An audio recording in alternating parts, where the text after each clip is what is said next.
Hello, everybody. Actually, let's do this right. Let's do this right. Hello. Hello, everyone. Let me get on camera here, because this is a little weird, me sitting off camera watching it. We're doing live reactions tonight to WWE Elimination Chamber. Yeah, that's right, people. I decided not to go to the events live. Buddies of mine weren't going, and I decided that I would save a little bit of money and not go myself. Not go myself. So they're going to be, I don't think they're going to come over here, as far as I know. They're always invited, but I don't think they're going to come. So it's going to probably be me tonight, so I have hashtag Frosty Beverage. Frosty Beverage is out tonight.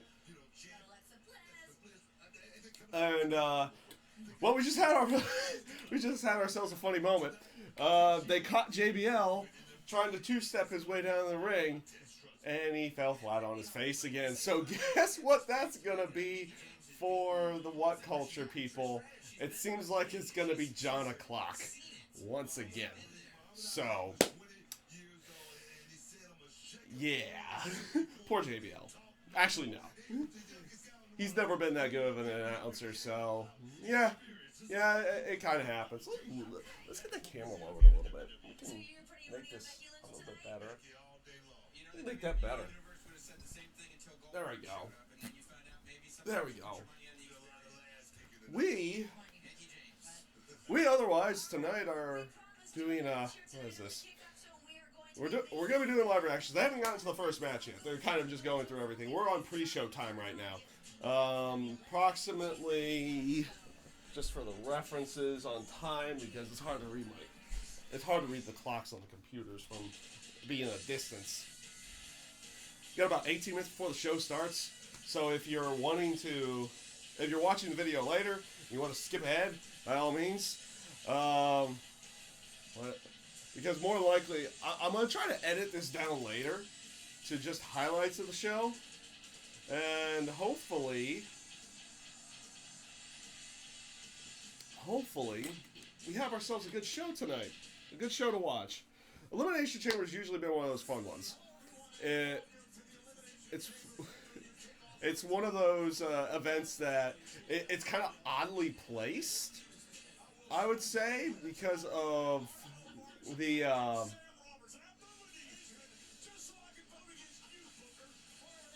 jeez.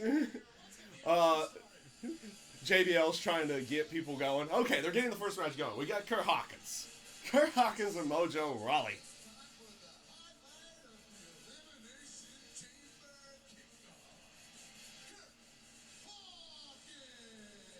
Is it Kurt Hawkins, aka Chuck Norris Facts?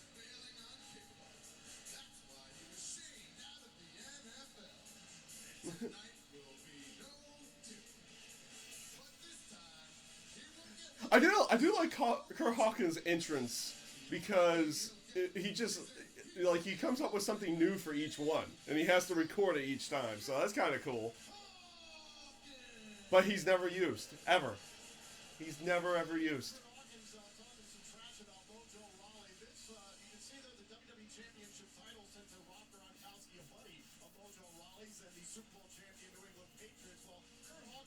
But yeah.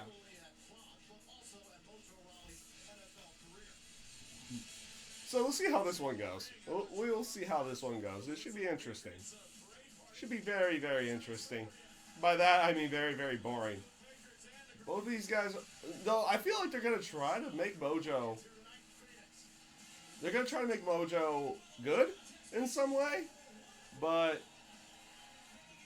it's going to be a long run. Because Mojo, he don't get hype, he stay hype. He always stays hype.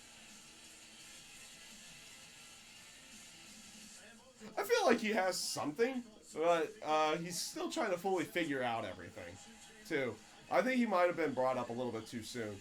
As I always look over here thinking there's a camera. Why do I always think there's a camera over here? I know the live chat's over here, but, like, camera's in front of me.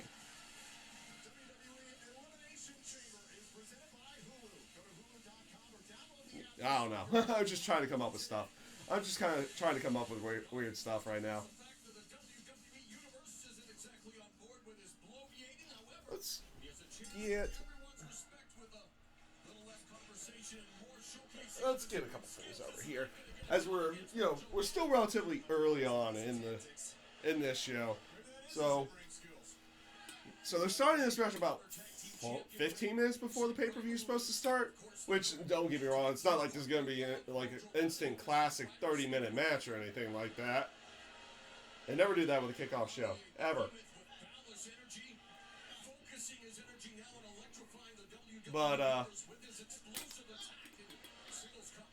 But yeah, they're starting this one rather close to the show, so I can't see this going any more than like 5, maybe 7 minutes.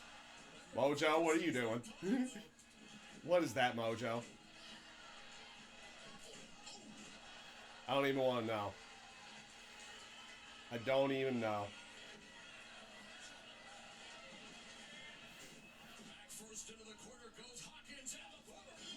Oh, that was good. I do like some of the football stuff he brings into the actual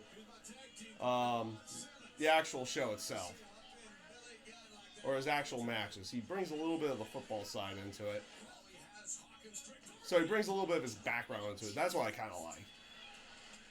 When it comes to the NFL itself, not that big of a fan. At least not anymore. I used to be. Oh!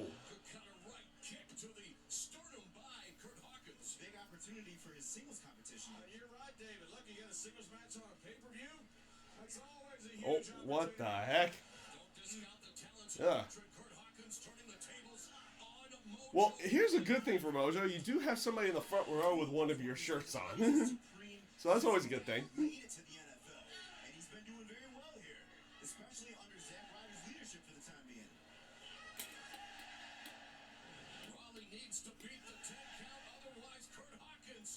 By the way, I don't have drinking rules for any of these. It's just drink. So. Oh, come on. You know the count-out thing never works. Not that early, at least. And we have a commercial during the kickoff show in the middle of a match. It makes it feel like it is an actual live, one of the live televised shows that they do early in the week.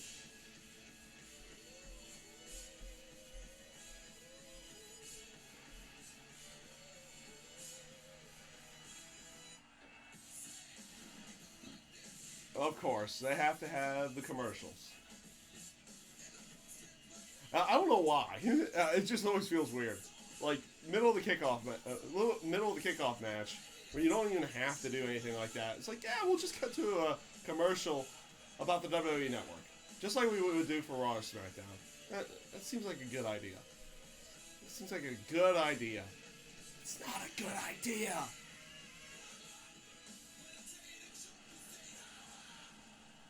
I don't know how this live reaction is going to go tonight, honestly. It's just probably going to be...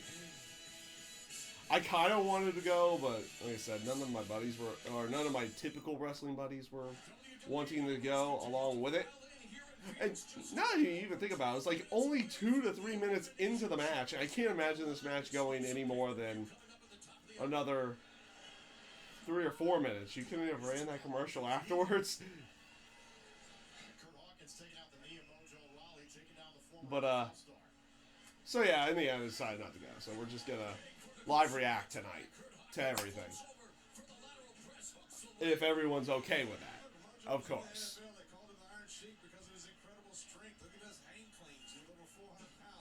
Crap. Where is... There it is. That's a phenomenal feat. So you want to take out the base. You want to take out the strength of Mojo. Yeah, no, I'm not discounting Hawkins. I mean, that's a good strategy for him because Mojo obviously is a superior athlete here. The guy is so strong, so Alright, let's get some stuff up. There we go. There we go. I think I got everything set up now too. There you are. As this match is kind of okay. But then again, like I said, I don't expect this match to last long enough to I don't expect this match to last long enough to actually get anything going otherwise. WWE, unfortunately, you're probably not going to be the top trend tonight because, well, it's Grammy night. Though I won't be watching the Grammys at all. But I'm sure a lot of other people will be.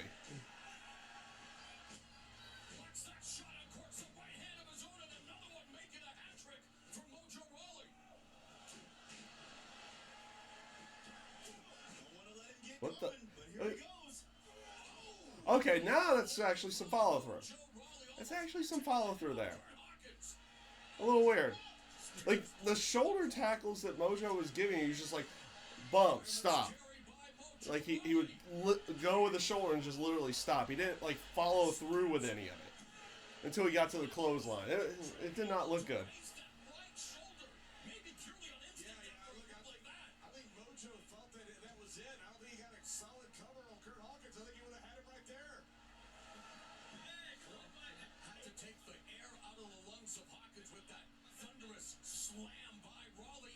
Oh.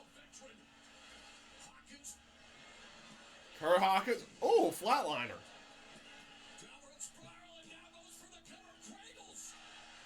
Or downward spiral.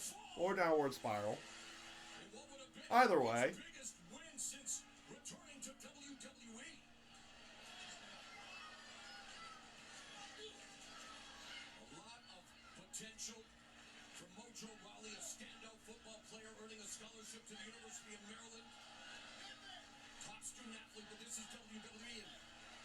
Is some of the crowd actually getting into Mojo? No. Actually, they are. There's a little bit of the crowd that's getting behind Mojo Rawley. What? Why are you... Kurt Hawkins, where are you pulling out Pele kicks for? Mojo, why are you... Or, not Mojo, but Kurt Hawkins, why are you pulling out Pele kick out of nowhere?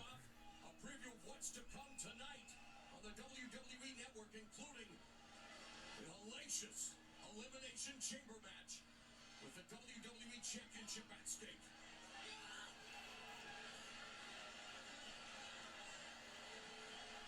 Hawkins senses something. Huh.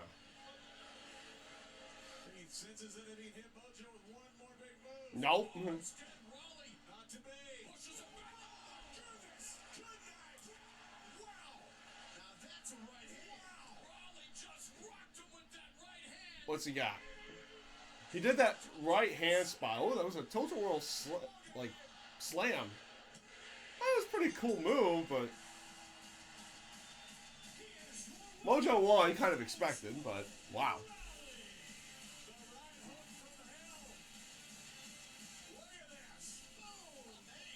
Okay, that looked at, actually watching it up close and like slow mo. That was kind of an impressive looking forearm he threw.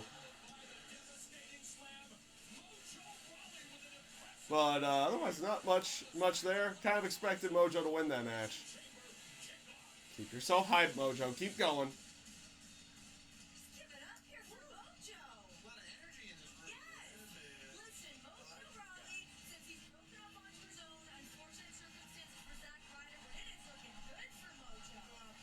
It is looking okay for Mojo. I think they'll push him somewhere at some point in time. He might get something. Probably not anytime soon, though. You know, here's the thing. We are only minutes away from going live on the WWE Network with Elimination Chamber. And all you got to do is head on over to WWENetwork.com. Because for brand new subscribers, you can start your 30-day free trial. What are you guys waiting for? Gotta get on it. It's network plug time, people, so it's kind of hard to really do anything along with it. Because they've still got video packages to go through. We got about 6 minutes before the event starts. You sign up now, then in 3 weeks you're going to get the Raw exclusive pay-per-view, Fastlane, which we already know, has Kevin Owens defending the Universal title against Goldberg, and Roman Reigns facing the monster among men, Braun Strowman. You know what you're going to get? All you got to do, head on over to WWENetwork.com. For brand new subscribers, you get to start your 30-day free There we go. trial. There we go. Elimination Chamber is all happening in just a few moments. Well, like you Like, I'm just going through a few things right now. SmackDown Live. John Cena's walking in there as the WWE champion. What do you think the odds are of him walking out? Since I have this little bit of time, I'm just kind of going through a couple of bits on everything. So like, yeah, there's too much going on right now. They're just going through stuff before the pay-per-view. Kind of doing this as like a little pre thing before the show itself. Hopefully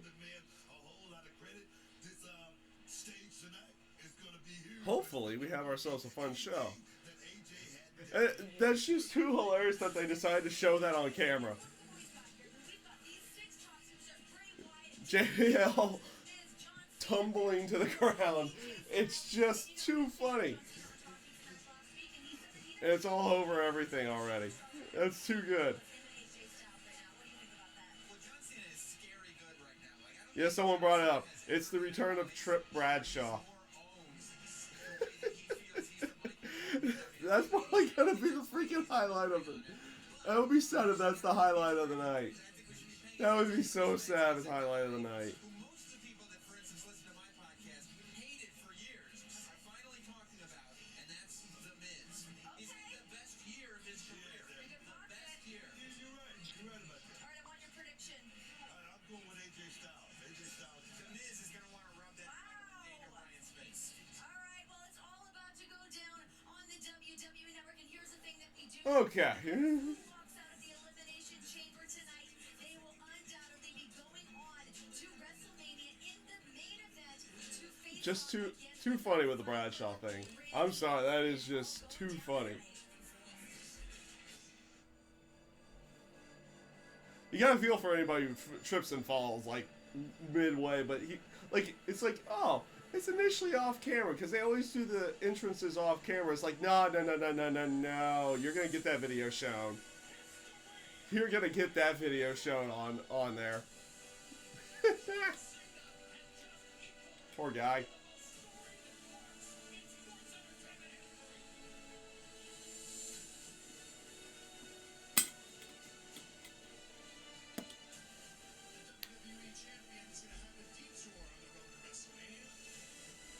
As they go through the Elimination Chamber video package, the entire thing again.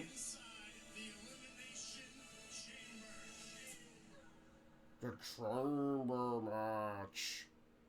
Actually, I took if you haven't taken a quick look at, I've been looking at pictures all day, and I can't bring one up because it's actually a lot harder to pull that off with my computer further away right now.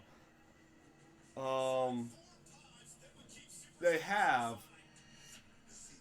pictures of the chamber on, they have pictures of the chamber itself on the actual, like, on Twitter and a couple other areas as well. I think they showed it up on Facebook as well. And they changed up the look to,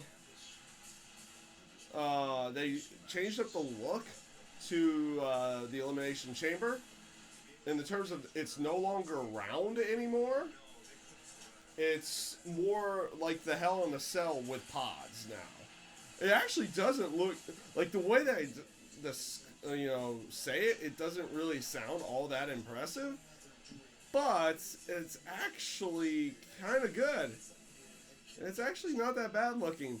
And it does, like, it also looks like if they have somebody who wants to do a pod spot now, they don't have to duck just to try to do one of those spots anymore. It doesn't look that bad. Like, if you follow along with everything tonight, you're gonna probably get to see what's going on.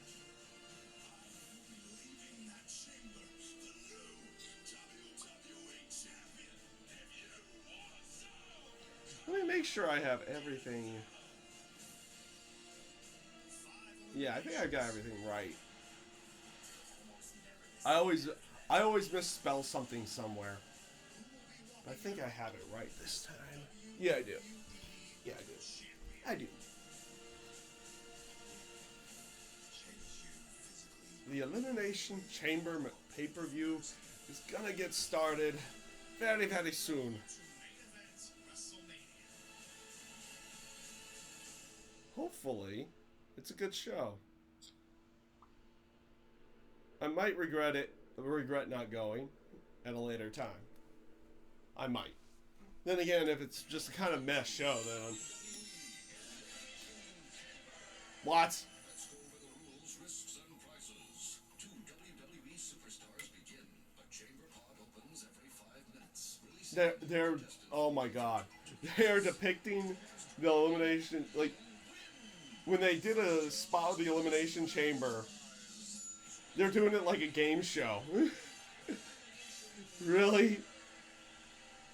I mean, if it was in Vegas, then yeah. You know, like Raw tomorrow night.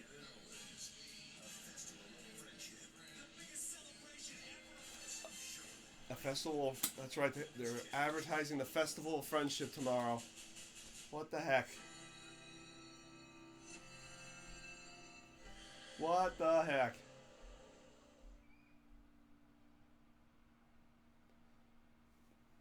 Alrighty. We're getting into it, guys. They're going to be starting up Elimination Chamber here momentarily, going through all the hoopla and the fun. By hoopla, I'm finding all the laws. And now it's the now, then, forever moment. Okay, let's do this. Let's see what we got. And let's see how they start off the show. Mojo Rawley and Kurt Hawkins was an okay match, but it didn't mean much of anything in the end. Then, now, forever. Ooh. See, I like this better than the other commercial that they had. Like, the commercial that they had was... The commercial that they had for Elimination Chamber was like... Oh, let's depict this as like a game show or something like that.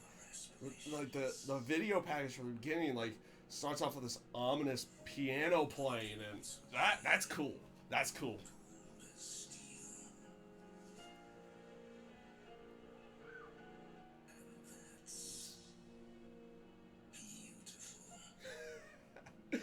Okay, this video package, I'll applaud this video package right now that they're doing for the beginning.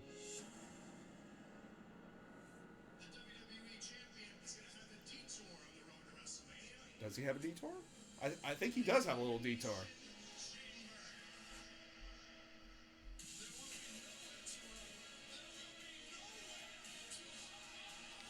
For anybody who's out there in the chatting world, who do you think wins tonight? I did do a predictions video earlier this week, giving my predictions, and then of course, like, stuff might have already changed in the sense of that, but I'm sticking to my predictions. I'm sticking to them. I picked Mojo, so I'm 1-0 tonight. I picked Mojo because they announced the kickoff match before I did predictions, so I was able to put that in there. So I got Mojo Rawley right. The ones that I'm worried about right now is probably that Becky Lynch Mickie James match and the Naomi Alexa Bliss match right now.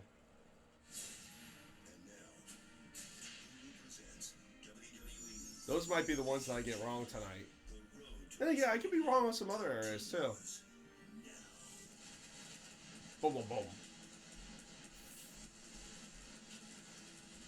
Hey, at least they get the fireworks display out there too, so that's always good.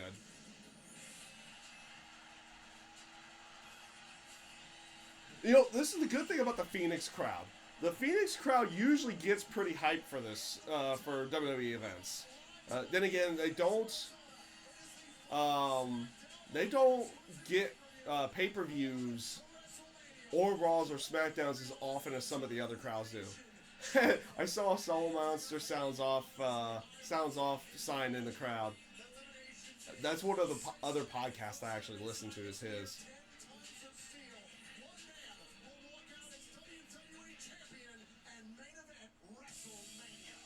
They're starting off with Becky Lynch and Mickie James. Okay, this match this is a good kickoff match. Like, a good one for kicking off the main show.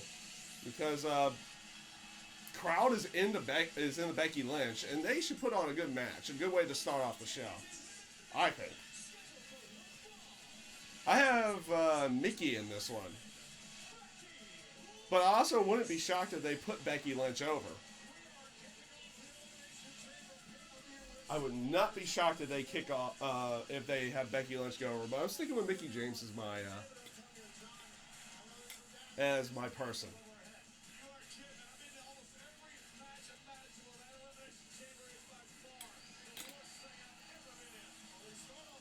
Oh, that was a nice shot. So they just got a shot underneath the Elimination Chamber itself. And it looks like underneath the steel grating, assuming that it is full on steel grating still, it looks like they have plywood there as well now. They have some plywood underneath of it to, I guess, maybe not allow. I don't know. It looked weird. Mickie James would reveal their alliance. Mickie James has told us since that she believes Alexa Bliss is the only one who appreciates her, respects what she has done for the Women's Revolution. Well, now Becky Lynch has a chance to step up and face the legend, Mickie James.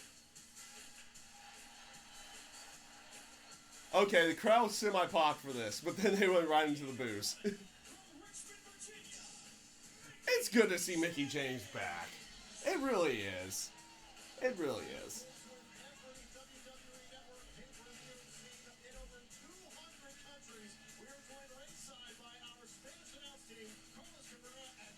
I'm still. It still perplexes me why they have a 4-person announce team for the English announcers, but every other one is 2-person. They have 2-person announce teams, which are good.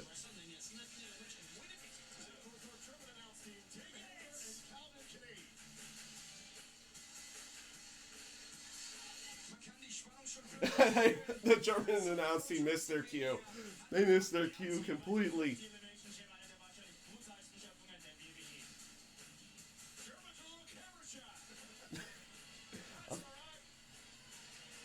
Oh, don't worry, Bradshaw. You just tripped on your own feet tonight.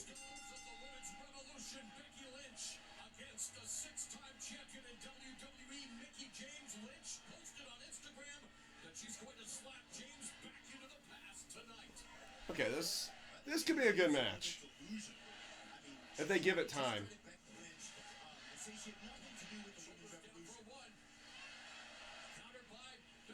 She hopes to prevail in this test of strength, but the veteran Mickie James as they jockey for position on the mat. And this is the longest collar and elbow times we've seen in a while. Huh. Not bad. They're doing like a collar and elbow tie-up type thing where none of them can have control. It's not too bad. They both make it back into the ring before the count of 10. Becky Lynch, the inaugural SmackDown Women's Champion, and a chance of becoming a 2-time champion, spoiled by the then masked La Luchadora. In a vicious Scooby-Doo moment, of course, Becky Lynch. Mara, what? A Scooby-Doo moment? What? Okay, yeah, unmasking somebody. That is true. He's talking about a cage title match and he compares it to a Scooby-Doo moment. What the heck, Moral? Elimination Chamber with Becky Lynch and Mickie James looking to settle their differences. You know, the fact that Mickey's been gone for 7 years, I would have to think that ring rust would factor in here, but so far, she looks pretty good. Becky Lynch has prevailed over Mickie James, but those were tag team matches. Finally getting a chance to get her hands on her foil here tonight, and immediately Mickie James bars the left arm of Becky Lynch. Okay, this has been one. Okay, this has been like one endless arm lock right now. Experience, Mickie James is so many times a women's champion, has had so many big matches. As good as Becky Lynch is, she's the #1 pick, first inaugural SmackDown Women's Champion. I think the experience edge goes to Mickie James. Well, definitely an experience edge, but I mean, something has to be said for the fact that she's been gone for 7 years. And even Michael Jordan had rough when he came back to play basketball. That was only after 18 months. It was 10 years between title reigns for Muhammad Ali. Sidekick by Becky Lynch, driving Mickie James to the outside.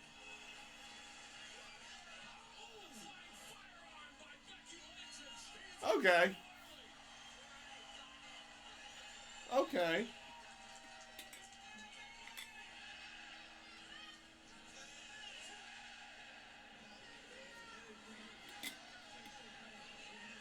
Everybody does the 10 chants.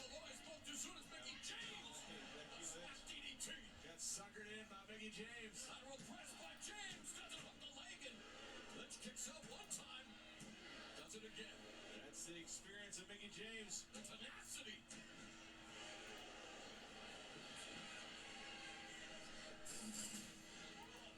I'm going to go off and say that there's not much been going on to this match quite yet. Interesting how Mickey is targeting Becky's arm, which is It's pretty much just been arm work and everything so far. It hasn't been bad, don't get me wrong. Don't get me wrong on that one, but nothing substantial yet. So she does it better than Becky then, because once Becky gets a hold of her arm, she's going to be tapping. Snapmare thereby. Mickey James continues to work on the left arm of Becky Lynch.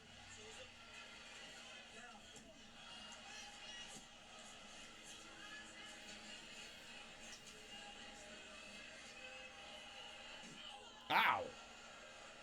So far, Becky Lynch is hurting. You got Mickey James in complete control. JBL, you just... What the heck was that call, JBL? Becky Lynch won't be enough, though, to put her down for the 1, 2, 3 as James goes for the cover again. Now an illustration and testament to the... So is that... I feel like this is going to be the story of this match, is like Mickey working over Becky's arm and seeing if she can actually put the disarmer on later on in the match. Mickey James using the state to her advantage. Yeah, but as you pointed out, David, how great is the audacity of Mickey James? She wants to beat Becky Lynch at her own game. Yes, she came back and she feels that everything Becky has accomplished, she should be thanking her for it. Like Becky didn't earn it on her own. Hammerlock here by Mickey James, and then driving the knee. And come on, Becky was SmackDown's first draft pick. Oh! I like that arm lock there. Mickey has like a bridge that's almost an Indian deathlock style. That was pretty good. That was pretty good. The two-time champion. We do. She was moments away. Alexa was about to tap. And Lynch firing back those right hands, but a knee to the midsection by Mickey James and a crushing forearm and a European uppercut from Lynch. And while Becky Lynch continues to nurse that left arm injury, she knows here's an opening for her to get back into this matchup. Not going well. Mickey James. Oh, nice. Good counter. Straight back to the arm. That is going with the game plan. Oh, okay. That didn't come off all that well. You were trying to play the ring post spot. It did not come off well, unfortunately for you. For both of you there. Multiple-time champion here in WWE who wants to prove that, well, her generation still has a lot left in the proverbial tank. And Mickey James now. Wow, beautiful hurricane run out of the corner.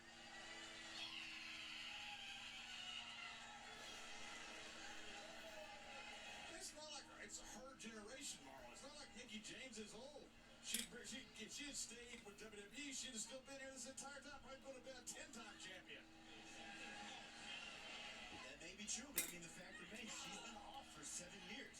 Hasn't been competing every night like Becky Lynch has. Things have definitely changed since then here in WWE with the Women's Revolution. And now, Mickey James going for the cover. So that's gonna be the interesting. That's the other interesting thing about the night. It's probably a first for WWE.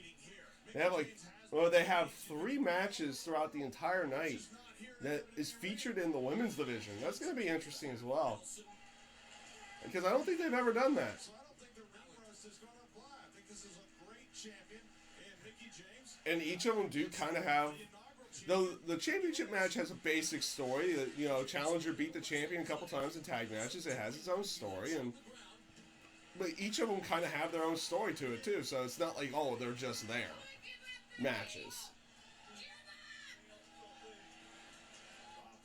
That's If Becky Lynch has to tap out. it's a pretty good submission hold. Or it's a pretty good looking submission hold for Mickey. Has the arm bar behind trying to lock in a sleeper hold to go along with it. Not bad. Exchange ferocious forearms. Oh, everyone's favorite, the Bouye spot. Oh god, that is not looking all that great right now. Striking exchange. Okay. Becky Lynch culminating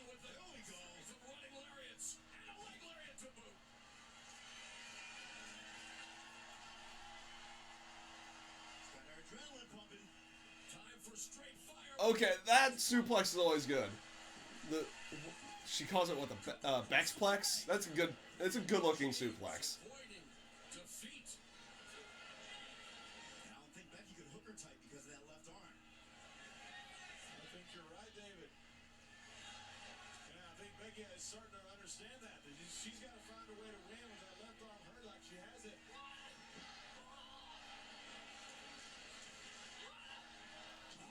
Checked by Mickie James. Okay, that was an okay spot. That was okay. Takes some time and trying to capitalize. The two of them don't feel like they have a full flow going right now. Mickie James going for the home run.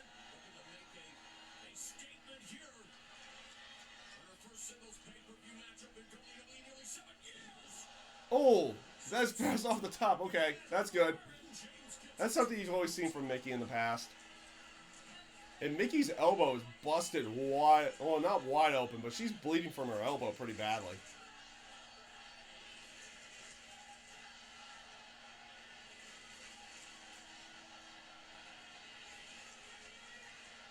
Again, Mickie James targeting the left arm, the hammerlock. Beautiful block by Lynch, the back elbow, springboard back kick.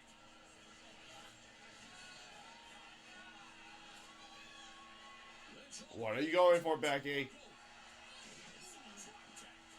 Ooh, missile dropkick. That's always a rough one to want to watch because you feel like the person who's doing it is actually hurting themselves pretty badly. Oh, but James escapes. And again, she only has one arm she can use to hook that leg. Cover.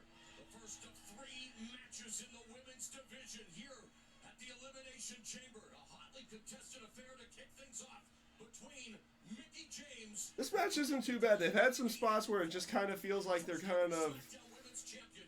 not in a full flow of things, but it's not bad, and they're giving it time. What are you? Oh, Handle. oh, James oh, nice, good roundhouse kick. just hit her with the mid kick. Goes for Okay, that was good, Mickey. clinches. And the referee notices. That was good, Mickey. She does the mid kick or the spinning roundhouse kick that she normally does. Press hooks the leg. 2. And Mickey just takes a look at her elbow that's bleeding and just smiles. That's good. That's good heel work. I like it. Mickie James gets unlucky as Becky Lynch rolls right underneath the ropes. Ground and pound from Mickie James. That was a golden opportunity for Mickie James. But imagine what's going through her mind now. Like, what does she have to do to finish off Becky Lynch? Is it over? Becky Lynch.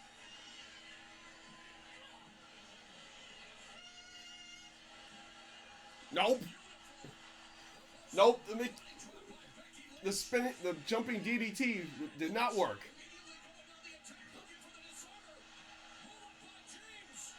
What? Roll up? Okay, okay. They gave Becky the win via a roll up. Match wasn't bad. Though I would have kind of expected her to tap out to like the arm bar or something like that, or the disarmer, as Becky calls it. But she counters the Mickey DDT, goes for the disarm, which gets countered into a thought for a pinfall for Mickey, but then Becky turns it into the pinfall victory. Not a bad match. Nothing crazy though. Hopefully, oh yeah, hopefully it's good. The championship aside, I think that is the biggest win. I kind of like for me, I have to enjoy the event through here instead of being there. That's just because of funds issues at this time. I think I could have made it work. Oh my God, they're going through this whole aspect of James Ellsworth and Carmella in the skybox. This should be I guess this could be interesting. This could be entertaining. Let's see what they go with. Carmella, you. Carmelo, what is your reaction to Becky Lynch's win here tonight? Dasha, I think it's pretty clear that the wrong woman won. Really? That's what you're going with? What she said. James, you're like a little puppy dog following Carmella around. Baron Corbin to Lone Wolf tonight, making that good on his promise to become champion and headline WrestleMania. Corbin has stated on social media, no one will survive. Corbin, you have a little mustache thing going along with that beard tonight. That's going to be interesting. So, ABW Productions. No, I don't think I've seen you inside of the chat before. But yeah, hopefully, if you're watching the event itself too, hopefully you're enjoying it. Will enjoy it too tonight.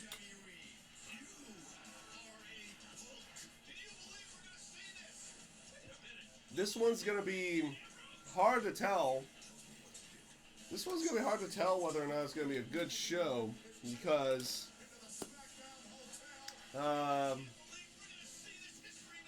what's the aspect behind him? Because, you know, it is a SmackDown only show, so it's going to be hard to tell whether or not it's going to be good in the end. Like, Backlash back when was, like, surprisingly good, and so was TLC. And some of the other ones. No Mercy was kind of but... Okay. I feel for this match. This is the Apollo Crews, Kalisto, and Ziggler match. I feel for this match right here. And that is because there is no winner here. Because the faces, Apollo Crews and Kalisto, they are in the 2-on-1 situation. It's not the other way around. Like, it feels like there's no winner here. Like, it doesn't help anybody by winning this match. I think that's exactly what's going to happen. I mean, Ziggler really put his foot in his mouth here, and now he's paying for it. He said he could take Cruz and Kalisto. Can't see me? And that's what he's got. Try giving a refresh. I'll double check everything. Bryan, the general manager, is drunk with power making this match. Ziggler's the one who said he could take it. Cool, thanks. Oh, okay. Okay, this is a good way of going. Kalisto comes out. Oh my god.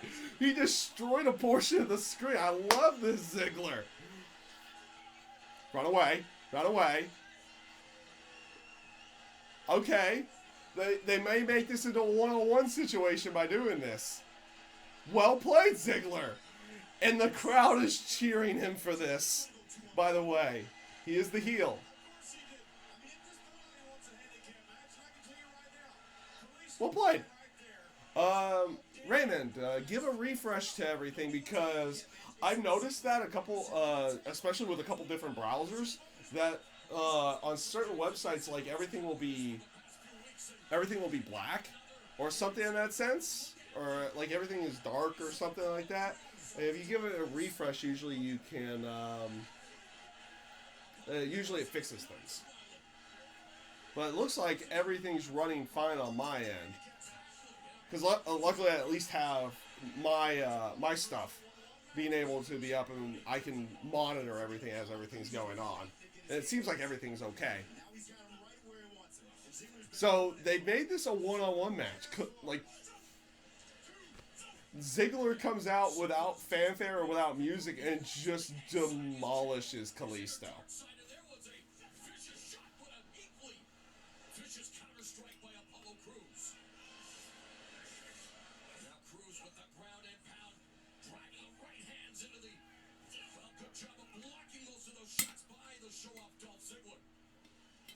Yeah, that was a legit break of the screen. That was good. That was good. I liked it.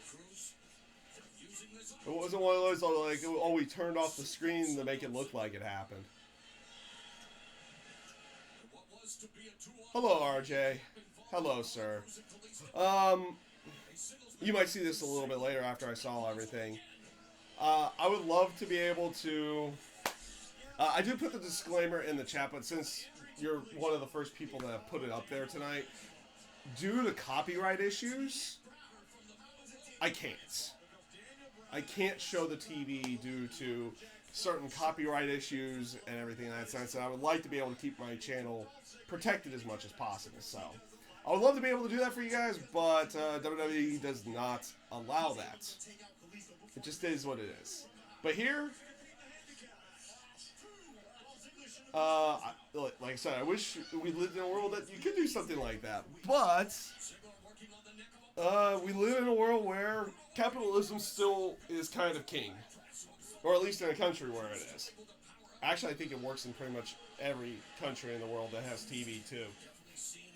I don't know exactly how other international laws work. I just kind of know how U.S. laws work.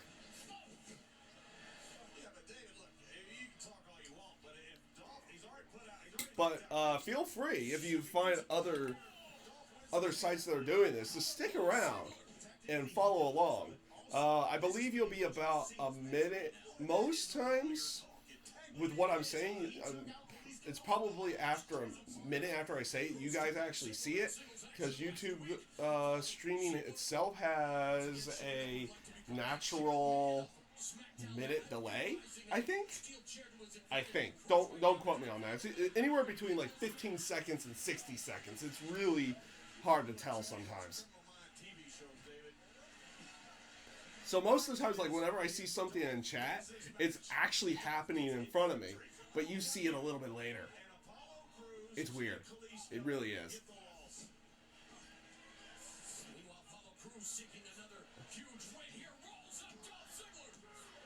Okay, now it would be fine if they have Apollo Crews like win this match. Though, how does it go for my prediction for Apollo Crews or for Ziggler? Actually, wait a minute. I picked Ziggler to win. I picked Ziggler to win the match, so it would be either way. My prediction would be fine. I'm 1-1, by the way, on predictions. I picked Mickie James, and they had Becky Lynch go over. But I picked Mojo Rawley in the kickoff show. But it's just, he got fed up with his spot and tired of losing and just kind of went off the deep end. Him and Apollo used to be friends. And then he just started alienating everybody in the locker room and lashing out. Yeah, well, from what I understand backstage, Apollo's not really that nice a guy. So I can understand why Dolph would not want to be his friend. Apollo's one of the most liked guys there is. Single leg takedown by Dolph Ziggler, standout wrestler at Kent State University, where he was inducted into their Hall of Fame last year, and now right in the back with that rear chin lock, keeping Apollo Crews neutralized. Stop. And this is what you do to an incredible young athlete like Apollo Crews. You rattle. Okay. Apollo Crews has all the tools, everything you need to be a champion. The problem right now is he's out there with a former two-time world champion who knows exactly how to ride and wear down a bigger, stronger guy. Roll up by Crews, shoulders down for a 2 count. And again, Okay, Ziggler's kind of picking up more of a heel-based style now. He's doing more headlocks, more rest holds. His silver, it's not heel. It's not a heelish attire. Like, the attire itself looks cool, but it's not a heel-based attire. He needs to change that. He needs to be full-on heel with everything. Like last year when he was starting to look more and more like Shawn Michaels the entire year, that was fine, but now he's playing a heel. with the right hand attacking. The body like it was filled with candy, but it's Ziggler coming back and taking out the knee. But yeah. Like itself, it looks fine. And Apollo Crews' attire is okay as well. The lower extremities missed with that kick, however. And another swinging neck breaker by Dolph Ziggler. Though I know people who would probably hate the color scheme because it's purple, it's yellow and purple, or purple and gold, so it would be Lakers colors. Oh, here comes Kalisto. Kalisto's trying to make it back to the ring. No, Kalisto, don't do it. Ziggler broke your back. Can't question the heart of the Lucha Dragon. But how smart is this, David? Well, technically, he's still part of the match. Obvious. He's no condition to compete, nursing that No. lower back injury. Now, Kalisto, if you're a true babyface, that referee would not. Okay, there you go. And this is how Ziggler wins. He destroys Kalisto before the match. And now, with him destroyed, he has somebody to beat. Because Kalisto's trying to... Oh my god, Kalisto is selling the crap out of this. This is actually good. That's actually good selling. Golly. We heard it. Ziggler felt it. Kalisto's in, and Kalisto is in. And now he's trying to not sell it at all. He gets into the ring and immediately no-sells everything he just sold getting to the ring. Oh! That kick! That kick was great! I know, the way he was walking, how was Kalisto not, like, done to begin with?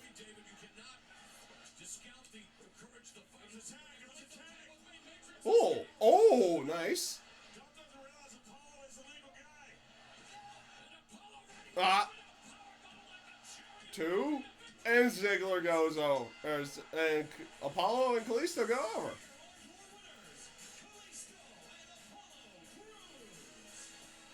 That was not a bad way to do it, I guess. Wow, my predictions are very bad starting tonight. I'm 1-2. Kalisto and Cruz go over. I guess that's a decent way of doing it because it makes it for like a bit of a comeback for Kalisto and something for them to have to fight through.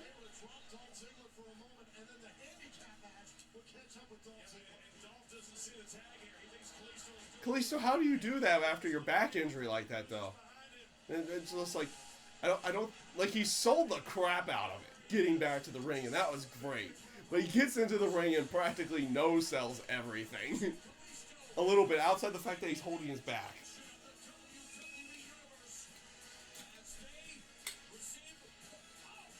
And Ziggler is going to destroy Kalisto again.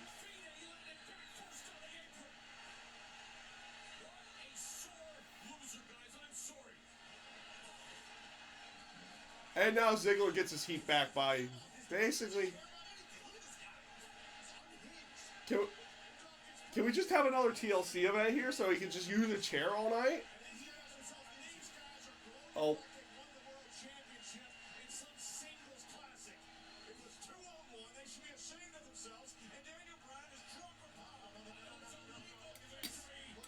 Oh.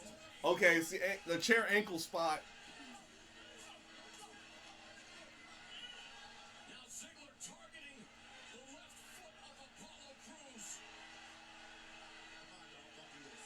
No, do this.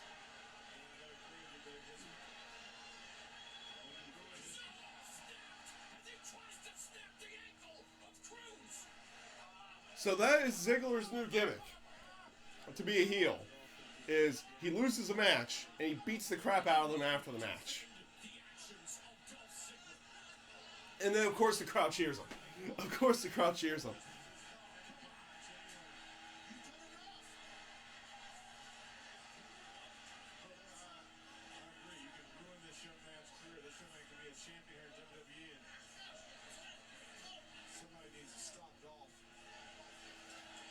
Referees, you're supposed to be able to stop him.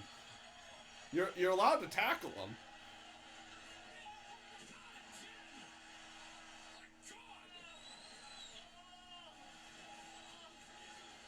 Okay, they're playing an injury angle with Kalisto now. Or not Kalisto, but with Apollo Crews.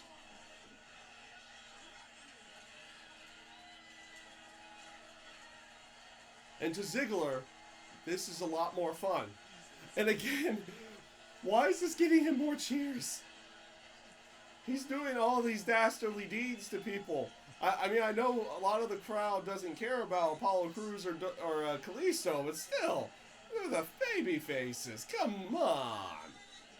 Come on. Yeah, exactly.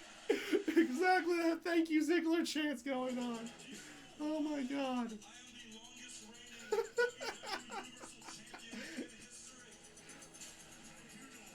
That is too bad. My frosty beverage is gone. I'll be right back, people. I'm gonna get some more frosty beverages.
They're going through ads, so I had to replenish. Hashtag Frosty Beverage. That's right. That's what I caught.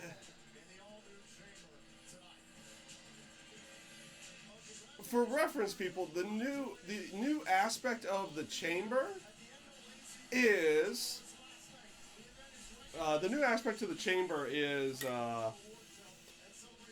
the what's the new look of the chamber? They basically have, instead of it being rounded all the way around, they squared it off almost like the Hell in a Cell, and it has the pods in there. But the other aspect to it, it looks like to the pods that you don't have to crouch if you do that high spot on top of the pod anymore. So that could lead to something.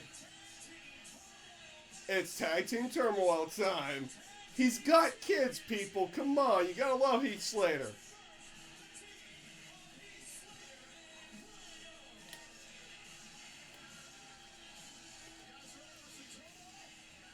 What is my frosty beverage of tonight? My frosty beverage of tonight is a local brew to the Arizona area. Because that's actually where I do live. I did not go to the event, unfortunately, due to financial issues.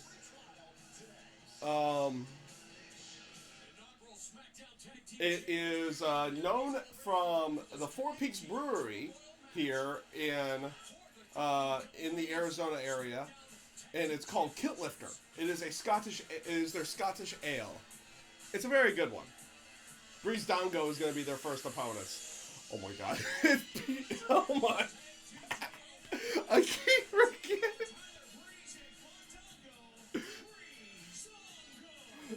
You know, they've been giving crappy gimmick after crappy gimmick, but they work with it. I wish they would get something more serious, but I don't think you can ever put them into anything serious now after a Fashion Police gimmick.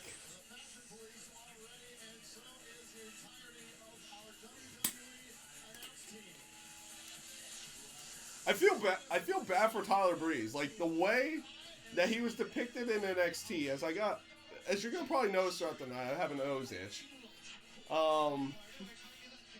In NXT, he was depicted at least seriously. They cannot depict his character seriously now in the main roster, and I feel like he's gonna be stuck in that spot for the rest of his career. Feel kind of bad because, like I said, they did really what they had in NXT going on, like for the takeover specials and everything. Like whenever Tyler Breeze would come out, he'd come out to like a fashion show, almost like a fashion show style to wherever he was at, and it was great.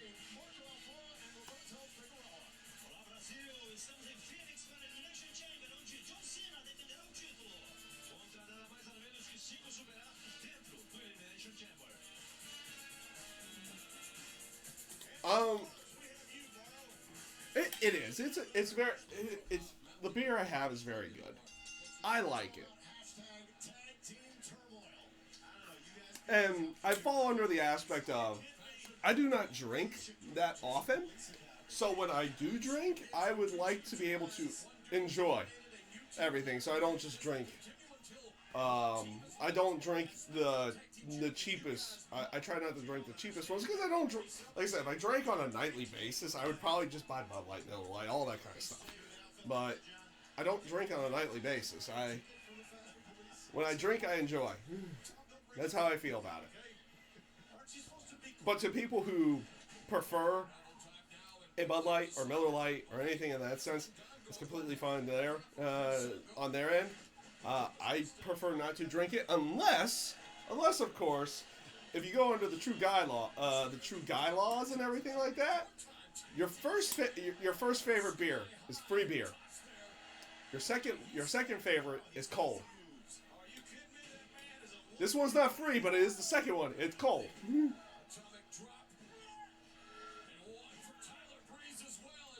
So we have Tag Team Turmoil. Rhino and Heath versus Breezango started off.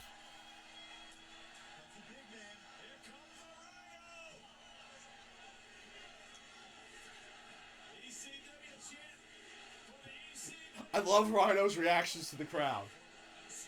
He gets into it. He gets into the crowd so much.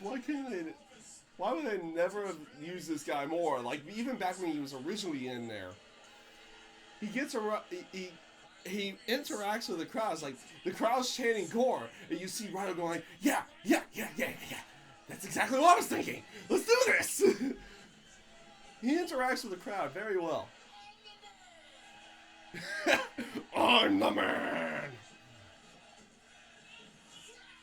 As I'm probably going to get more and more talkative as as the night goes on, because I will be having more and more of these throughout the night.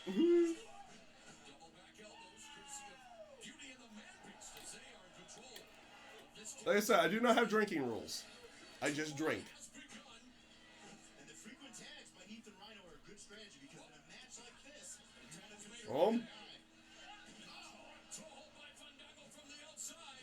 it would be nice if they gave Breezango at least one win in this turmoil match. And they aren't going to the obligatory... They're not going to the obligatory fast eliminations. Like, 30-second eliminations so far. They may be my favorites to win this whole thing. Tandem offense from Breezango. Wanting to give Heath Yeah. Oh, yeah. I'm not the biggest fan of drinking just to drink. I prefer...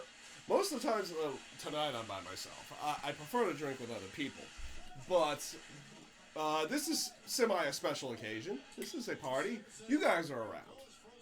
So here you go. Good enough reason. I think that's a good enough reason right there. I keep looking over this direction because the chat's over here. But I keep looking in that direction as if the camera's over there too, when it's right here in front of me. It always has been.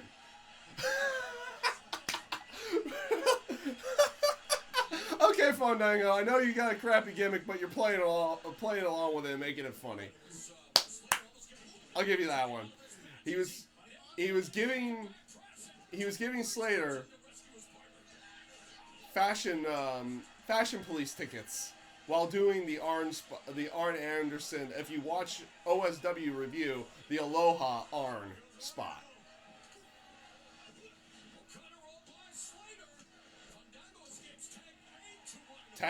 His tag. Oh no. Rhino just looks at the crowd like he's gonna die. Heath Slater's just tagged in his finishing move. Rhino. And Breezango's gone. That's good. That was good.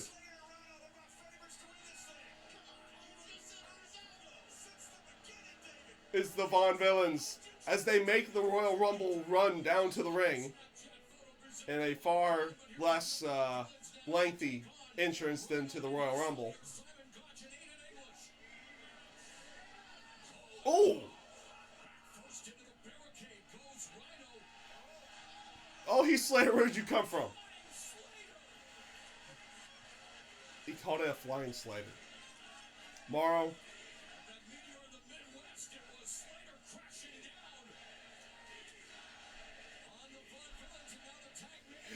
Okay, that's great. See, the fans are kind of still getting behind the whole aspect of Heath Slater. He's got kids. They started a He Got Kids chant. Well done.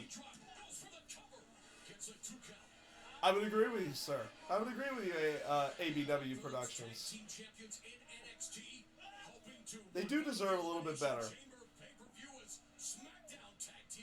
They deserve to probably be put into a spot where they're taken more seriously, but now I feel like to the point that they are kind of in that area where you can't ever be taken seriously anymore.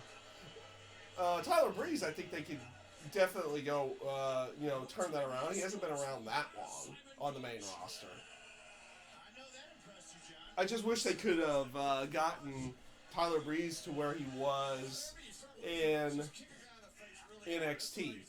Like, where you go to, like, how great would that have been if they could have pulled that off at every major show? Oh my God, Rhino just gored Simon Gotch.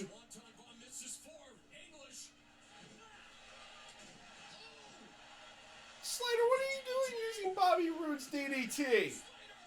Oh wait, anyone can use any move. So Rhino and Slater are starting everything off. It's the Usos. Okay, this is pretty much where Slater and Rhino's run end.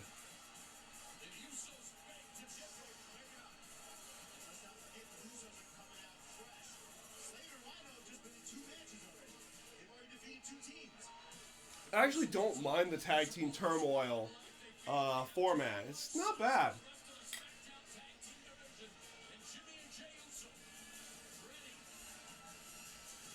They filled a good chunk of that arena tonight. They really did. I'm kind of shocked. What a pedigree they possess in sports entertainment. But Slater not showing any respect as he goes on the attack before being dropped by that sidekick from. Okay, I feel like with the Usos out there now, this is pretty much the end of Slater and Rhino. Counter by Slater.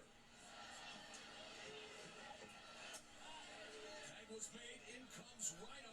Double axe handle across the back of Jimmy Uso. Yeah, that's the Tyler Breeze I would love to see.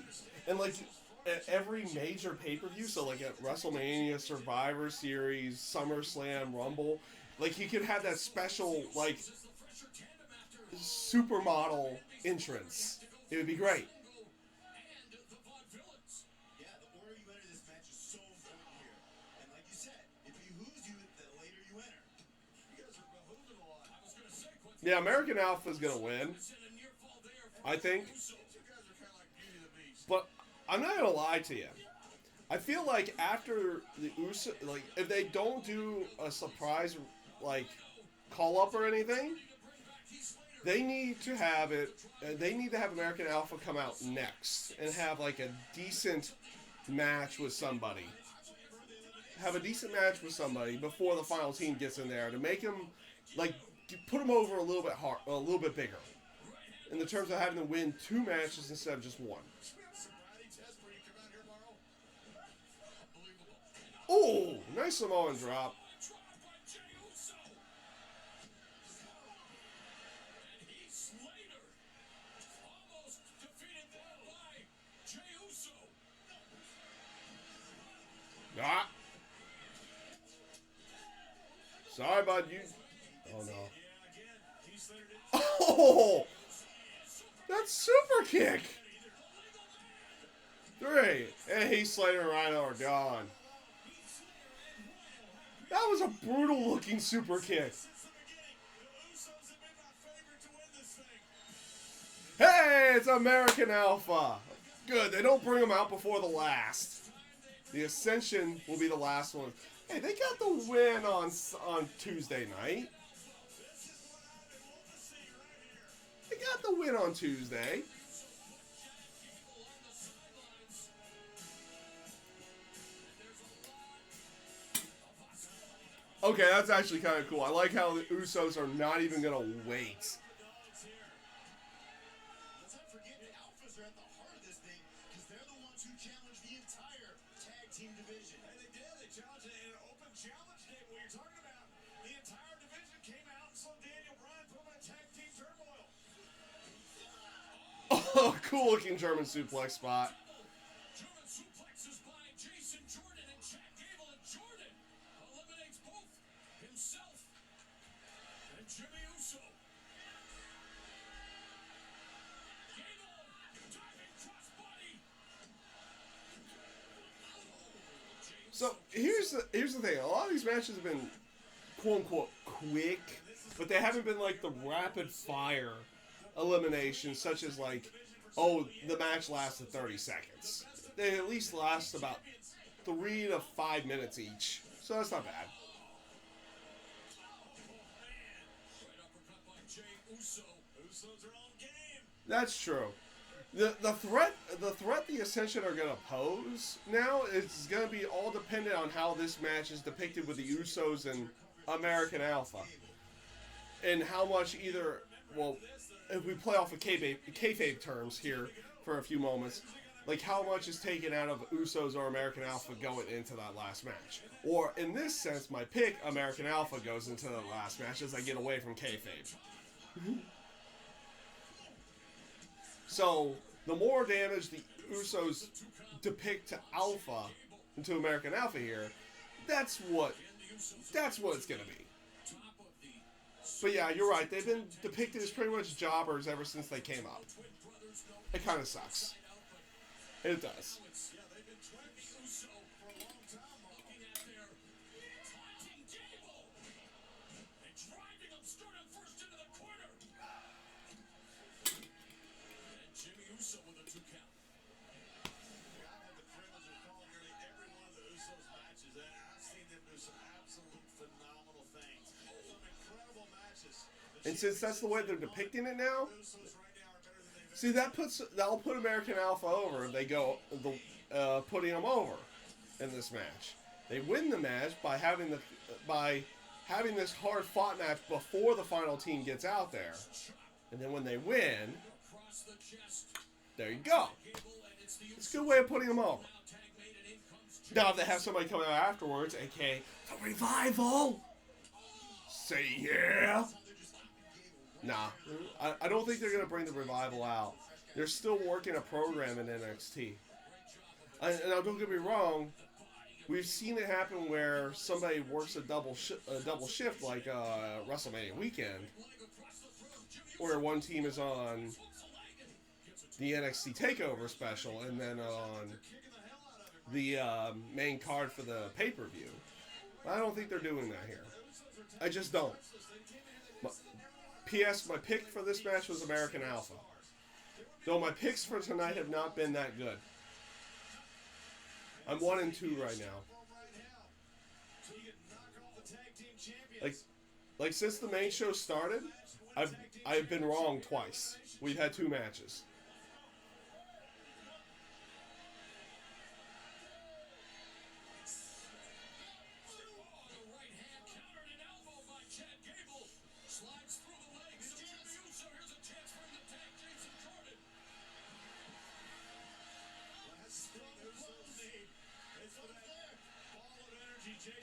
Nice. Nice tease. Nice tease to a tag.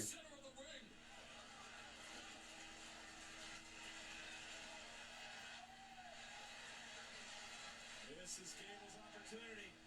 Sure is. Jason, make it to this corner. Yep, I think I love how much over Ty Dillinger is. Or at least the 10-chan is. Jordan runs over Jey Uso and a dynamic drop kick. You can only describe this kid as special. I'm telling you, he is a special athlete that you see just once in a generation. Ooh.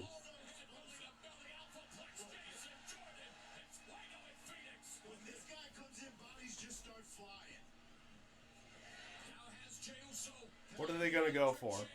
Gable looking for that ode to the Steiner brothers. Gonna move that with a roll up here by Jey Uso. Oh. Now it's Gable, the legal man. Shoulders down. Usos eliminated.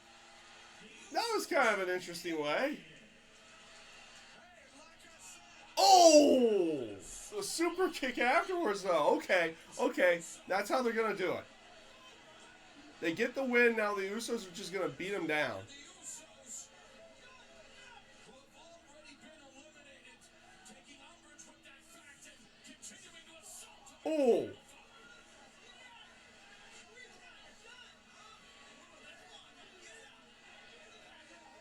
There you go. The Usos, Ow! Usos. You play heels so well. Oh wait, that's how they came into the company. I forgot. the Usos, They were baby faces for so long that I forgot that they came into the company as heels. tag team in this tag team turmoil match has to take Usos up for It's not over with yet. Oh!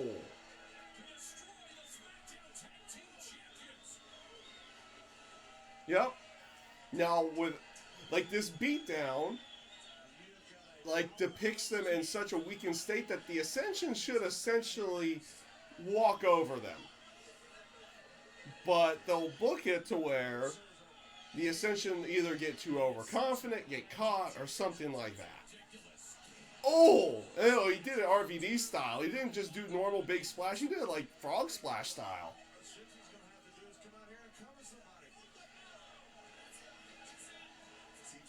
My picks for the Elimination Chamber are Bray Wyatt or AJ, or my wishful thinking, AJ Styles. Because I wouldn't mind seeing AJ Styles versus Randy Orton at Mania. And again, I wouldn't mind seeing AJ Styles go up against most of the roster that's not Shane McMahon. It's the Ascension. Alpha's laid out and the Ascension are coming out.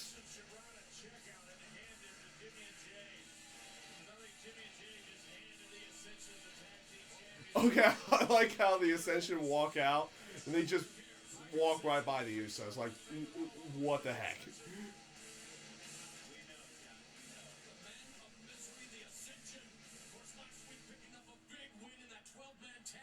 Tables up. This would be the biggest win in their WWE tenure if they were able to vanquish American Alpha. And right now it appears Jason Jordan is right for the picking. Looks like they're going for that finisher right now. Oh, there it is. One. Follow man, nope. And Gable gets in and makes the save. I like how the Ascension just go for right for their finisher. Oh! Ooh. Jason Jordan is barely I admire the temerity of American Alpha to challenge the entire locker room, but unfortunately, I think this is what you get. No, this isn't what you get. The Usos jumped him after they lost. They're sore losers. It's not what you get. It's not part of this. The winner will walk out of the Elimination Chamber event. SmackDown Tag Team Champions Ascension looking to ascend to the top tonight. That was new Tag Team Champions right there. Not for Chad Gable breaking up that pinfall.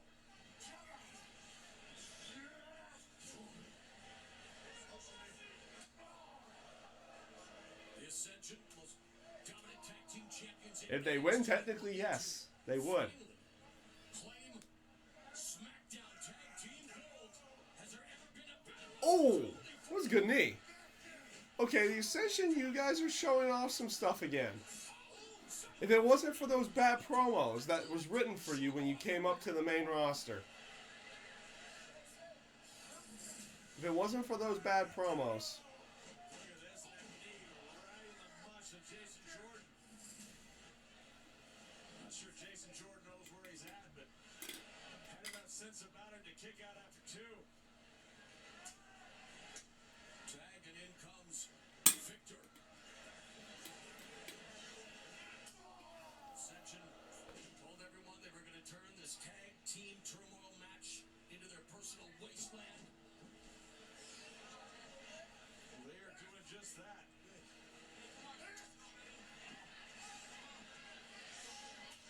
And the Ascension appear to be on the cusp. Oh, Victor crashes into the turnbuckle and Jason okay. Jason Jordan, you have some great suplexes. Now just add more. Like, I mean, you're fine right where you're at, but add more and make it even better. You have German suplex, you have the belly to belly. Add more suplexes. Who's won so far? Kickoff show, Mojo Rawley won. Becky Lynch beat Mickie James, and then... Oh. And then... Alphaplex? 2? Okay, they just catch it. They just catch it in the end. Good way. Yep.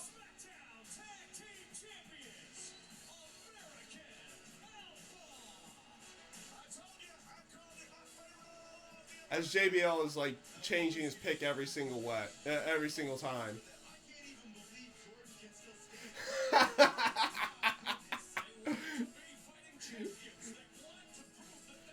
There's a John O'Clock sign in the crowd. And for people who don't know that, that's the whole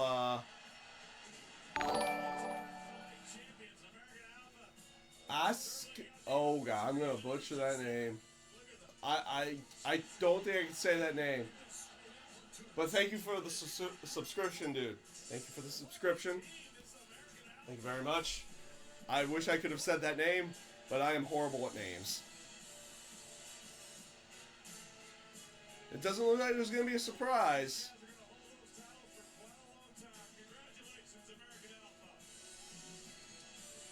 Nope, no surprise. No revival. I ended up being right. I'm 2-2 tonight. 2-2.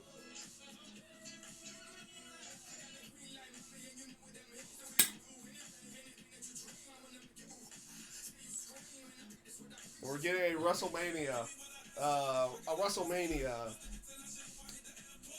promo, I guess, or a video package.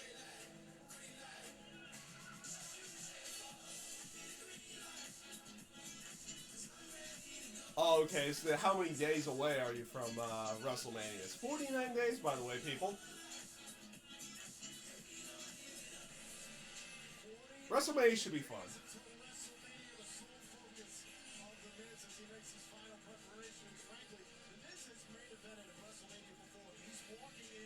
Second ever elimination chamber here tonight. John, we've seen the career renaissance that's gone on with the Miz.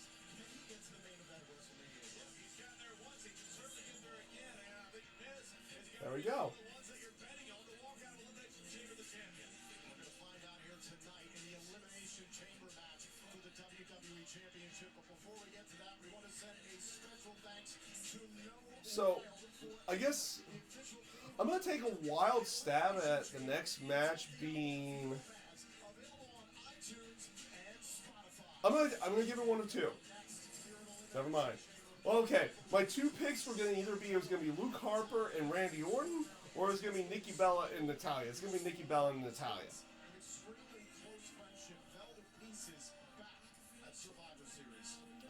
You know that tonight should be interesting. It should be very interesting. Nikki Bella usually gets an okay pop.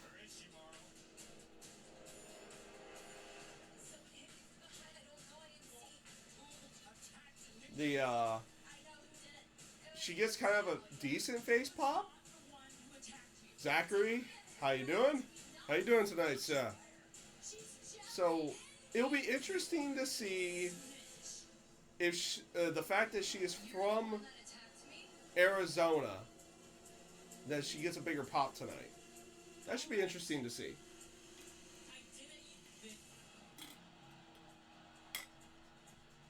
This feud has been an interesting one.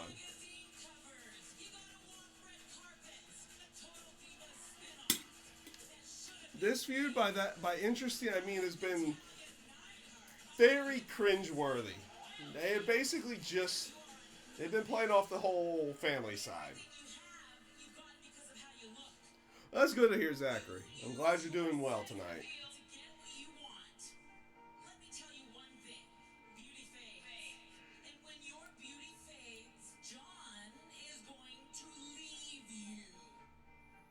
Yeah, they've been pretty much playing off the aspect of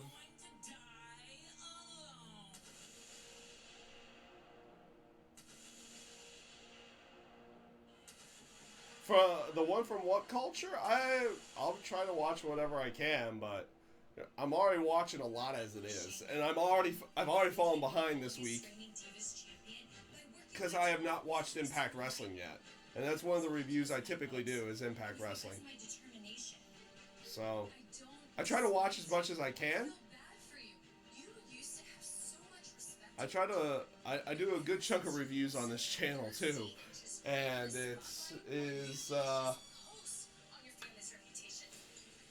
sometimes you fall behind, and I fell behind again this week. It's unfortunate. I don't like doing it either. But I plan on watching Impact either tomorrow, either later tonight or tomorrow morning, and I should hopefully be able to do a review before Raw comes out. Now, the one good thing about this feud is that it's been decently intense in the terms of its action. But, like, its promo-wise is kind of like, yeah, do you really want to get to that spot? Okay, she got a good pop for being in Arizona.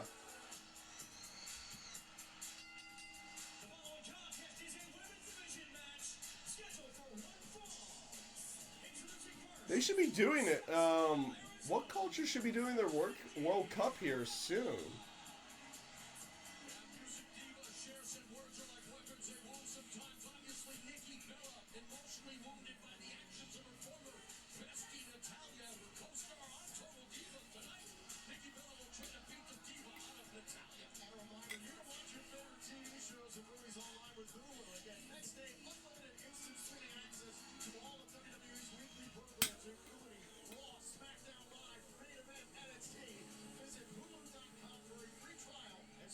Your favorite WWE shows today.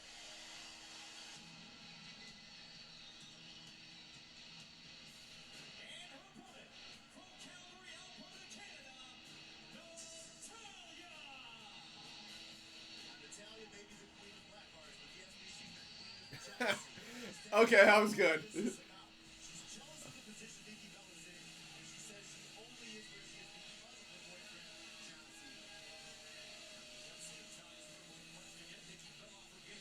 is because of her boyfriend, John Cena. Oh, okay. I don't know if I want to play along with this one or not. Okay, AJ. Just make sure you win. That's my second. You're my secondary pick tonight. It's either Bray Wyatt or you.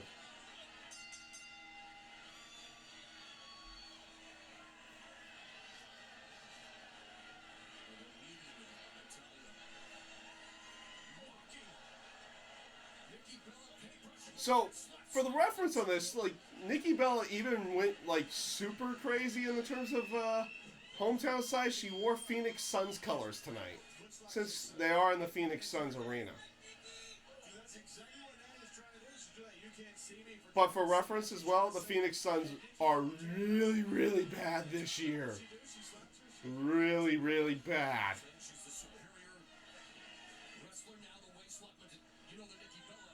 Taking numbers with those comments, still very much in But she went for the cheap pop as well, so you gotta give her credit for that. that Nikki Bella's achieved.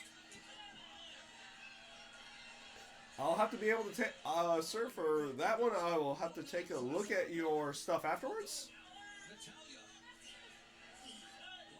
We'll have to take a look at it, we'll have to take a look at your stuff afterwards, and I can make a determination on that.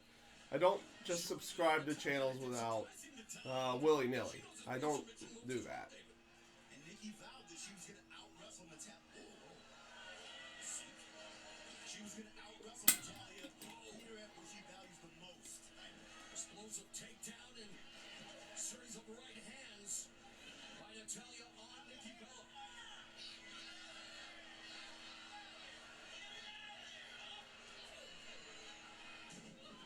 Waistlock takedown by Natalia there. Natalia kicking Nikki Bella. Basically, I've got to watch your content. That's what I'm saying. Natalia, if you're such a good wrestler, so much better than her, wrestle her. That's what she's doing, baby. No, she's kicking her, slapping her, pushing her around. Goddamn, looks like Natalia's winning. Natalia, at least you're trying to play the heel role. Natalia revealed to be the attacker. Oh, beautiful. Here, Nikki Bella looking for that knee bar. Another submission. Hold on, Natalia. It's a great counter by Nikki Bella, too. It is a great counter by Nikki Bella. I think what you're seeing is a matter of pride here about both Nikki Bella and Natalia. You hear Natalia say so much that Nikki Bella can't wrestle.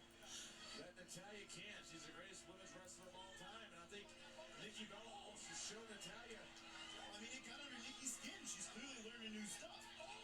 Ooh. So, here's the thing. As a character, I'm not the biggest fan of Nikki Bella.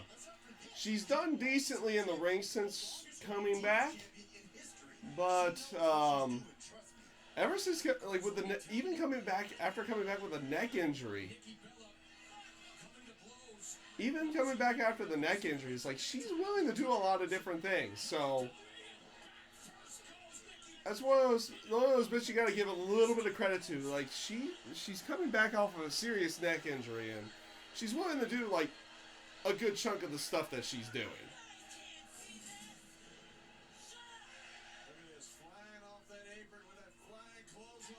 So, a little bit of credit where credit's due. In the ring, she's not bad. I like character and personality wise, it's not bad. It's nothing special.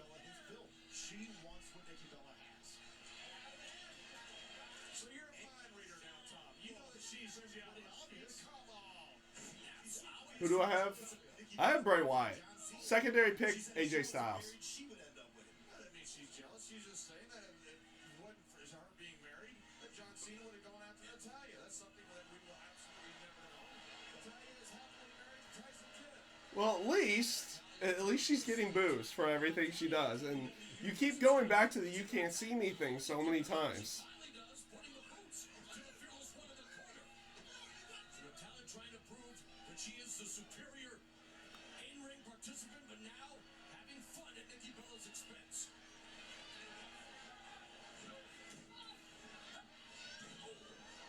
Basement drop kick from behind by Natalya. You guys like Nikki?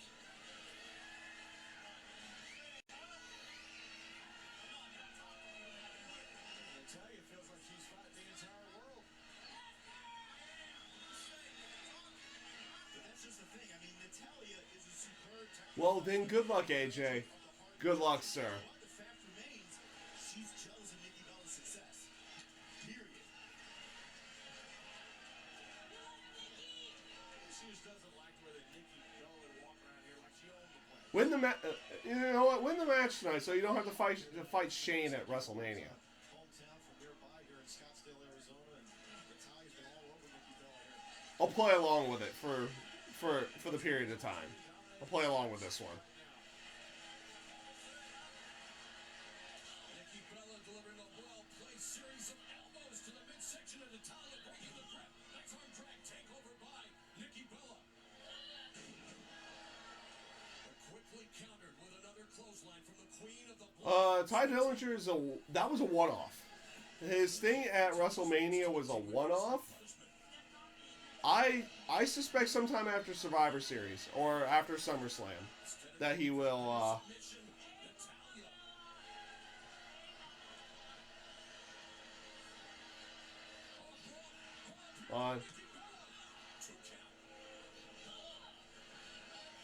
like Natalya's pretty much controlled this entire match. But yeah, that was not his main roster call-up. That was a one-off spot to, well, let's be fair to everybody. If they would have put anybody out there at number 10 other than Ty Dillinger, Shows Natalya will sink to the place would have massively booed them. Big Johnny. Nikki sucks! Nikki sucks!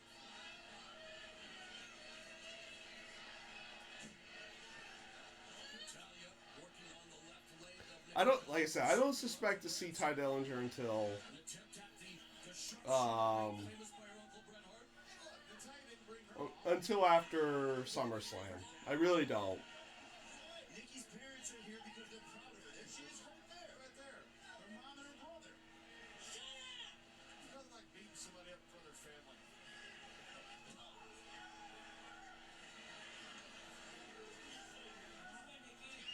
You can't see me, Reversal by Nikki Bella. Into an STF. Fearless lock on. Natalya, but Natalya able to make it to the bottom rope.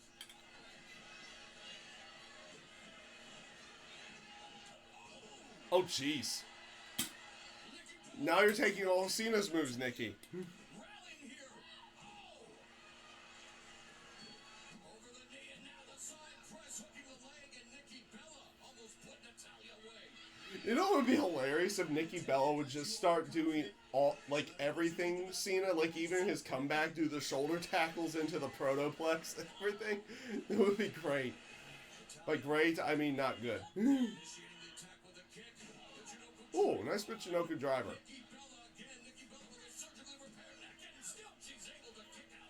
This match is not bad. Like I said, I'm not gonna knock Nikki Bella in the ring anymore. Sure, my eye, like when they came back in 2013, I think it was, my eyes rolled because like, oh great, they're back. But in ring side, I'm fine with how Nikki Bella is.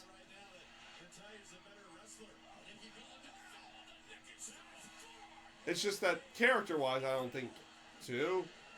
Okay. It's just like character-wise, I've never really cared about the Bellas at all.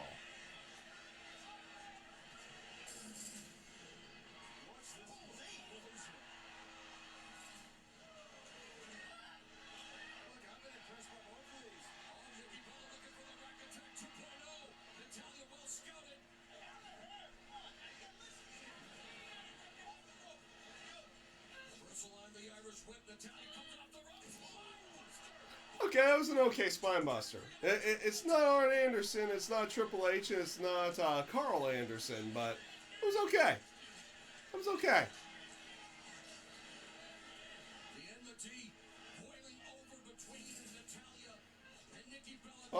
Yeah, that's not gonna happen this year. Maybe next year.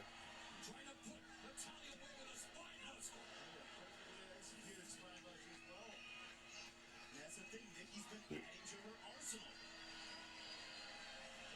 Natalia was knocking her. Nikki's clearly been working hard. Securing there from the corner. By Nikki Bella. Natalia somehow See, able to kick out after receiving that was a good kick. That was a good kick. vicious enziguri out of the corner by Nikki Bella, acquitting herself well here against Natalia. So it's still... It looks like there's a little bit of downtime. She got her hand up one part of it, but a lot of it got through. Yeah. Didn't block that.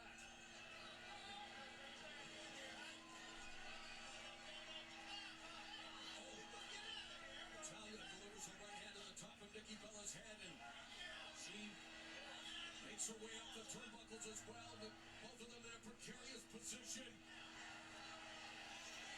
What? The real... Oh! Oh! Natalia, you look like you landed on your head there. Who got the worst of that? I think it did damage to both of them. Natalia, you look like you landed on your head on that one. When you look at this is the only count. I think Natalia was trying to hang on and float over for a pinfall, and the impact. Okay. I was just... Okay, that wasn't as bad as it looked after slow-mo. Neither one is able to capitalize. Natalia getting up to her feet first to break the referee's count, and again focusing their attack on Nikki Bella's legs, cinching in the sharpshooter. And, oh, it's sharpshooter time. To be it right here, Nikki Bella, she's gonna tap out to Natalia. She's got to dig. She's got to reach that rope. And Natalia dragging her right back to the center of the ring, putting all the pressure on the floor. Here's another counters. Back into the STF again. Actually, this match is actually not bad. Jeez, Nikki Bella, you look like you're choking out Natalia. Mission attempt by Nikki Bella. Look at this. Nikki is almost putting Natalia's boot in her ear. I don't think Natalia expected this from Nikki. Natalia able to make it to the bottom rope. She was having problems breathing after the fearless lock being applied by Nikki Bella. Oh, they Ooh. spilled to the outside of the ring. Are they gonna go with a double count out here? Driving Nikki Bella back first into the ring.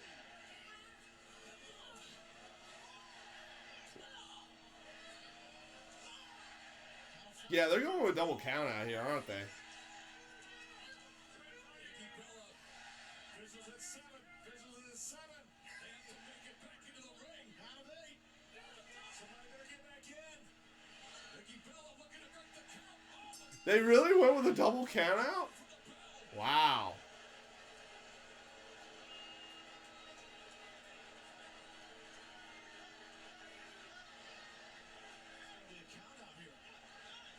Huh. The match itself wasn't that bad. I'm not a big fan of the double count out. Then again, I never have been.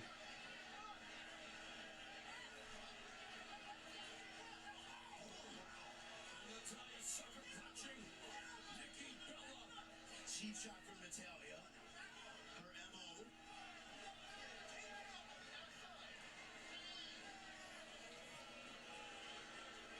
this intensely personal rivalry continues nothing settled here in this double count out. And Nikki Bella fully cognizant of that.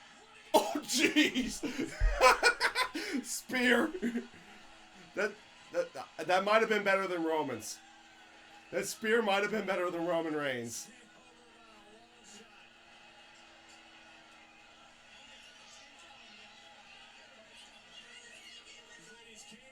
Yeah.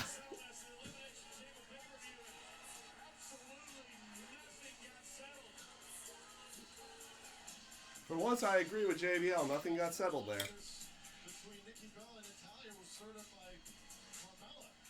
Watching from the skybox here tonight, live in Phoenix. Again, James Ellsworth have been enjoying themselves here at the Talking Stick Resort and Arena. Carmella, your reaction? Those two, I swear, major issues. They're out of control. You saw them. They're out of control. Mr. Ellsworth? Major issues. They're out of control. Ellsworth, are you just going to repeat everything Carmella says now? And why do you have sun chips? Actually, that's not a bad thing.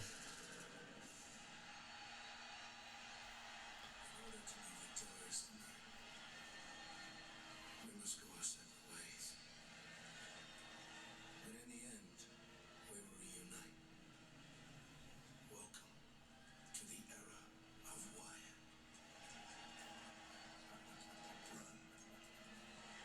Okay, that was cool looking promo. Welcome to the era of Wyatt, is what it's called. It's Luke Harper and Randy Orton next, it looks like. The man who will main event WrestleMania, Randy Orton, has never been more twisted. It all started with a months of mind games with Bray Wyatt that left the Viper with one choice.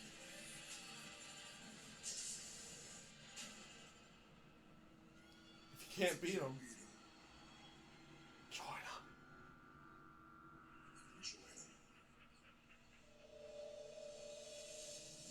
Being Jimmy Curtis. Your desire to be one of us has been met with skepticism.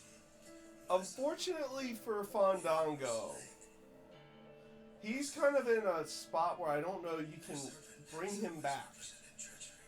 Tyler Breeze, you can bring him back, but Fandango's kind of been in that spot where it's been too long. It might have been too long.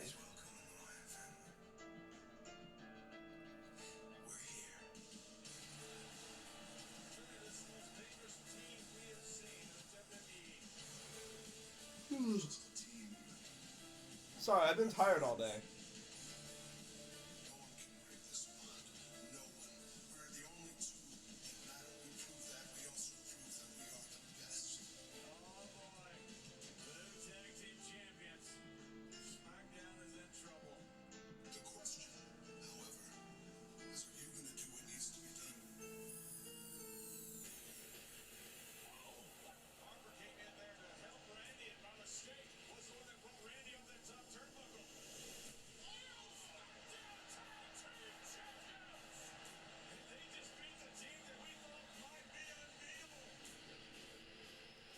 The Wyatt family begins to implode as of tonight.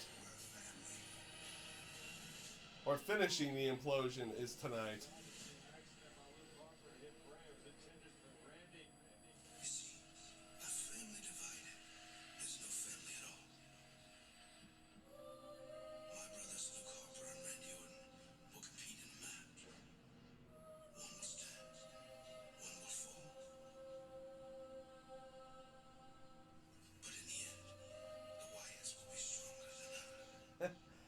Well, it's always interesting to see people from the UK staying up so late just to watch the pay-per-views live. Like, big ups to you, dude. Big ups.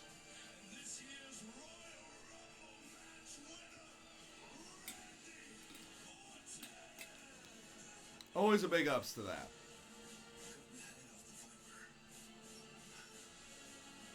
It's just too easy. Randy Orton, I want to hurt you. I want you to feel pain. An elimination chamber. You will be eliminated.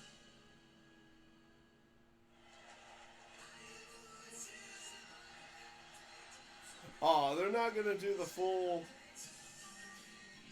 They're doing the normal Randy Orton music.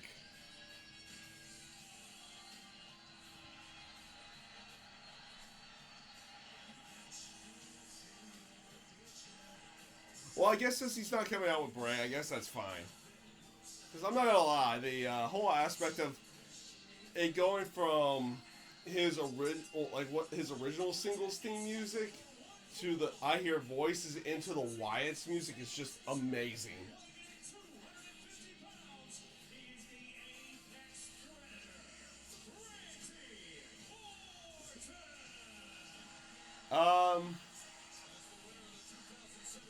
Yeah, same here. I know the only people that I know that do it, and they don't do it exactly on a nightly basis, though they do it every week, is the What Culture guys. Those are the only ones that have like that stuff on their areas where they have like live streams, and it's like for Raw, SmackDown, and NXT and all that. But and don't get me wrong, there's probably others that do it too. Those are the only ones that I know of. That's like the only good, like that's the one beauty of everything for me tonight. This started. I live in Arizona, by the way, and we run off of what's called Arizona time. It's not Central time zone. It's not Eastern time zone. It's not Mountain or Pacific. It's like part of the year you're in California or Pacific time zone, and part of the year you're in Mountain time zone. We don't actually push the clock forward or back whenever they do that. So for me tonight, this started at 6 o'clock at night, 6 p.m. And during a portion of the year, it starts at like 5 in the afternoon. Like, it's really easy for me to be able to watch this. He says Randy stole his family. And he's right. He blames Randy for coming between him and Bray Wyatt. It's like in a family. Harper's the firstborn. Then another child comes in and takes the parents' attention away. You can't help but be jealous. I think you're right, man. Okay. It's hard to beat the What Culture guys, especially when they have over 1 million subs now. It's so hard to beat them. And it's like here's the good thing. In the terms of like competing for viewership here, it's getting harder and harder to compete for viewership in the terms of these live reaction streams. On the aspect of more and more of the people are doing it now, so you got to try to continually prove yourself to be better.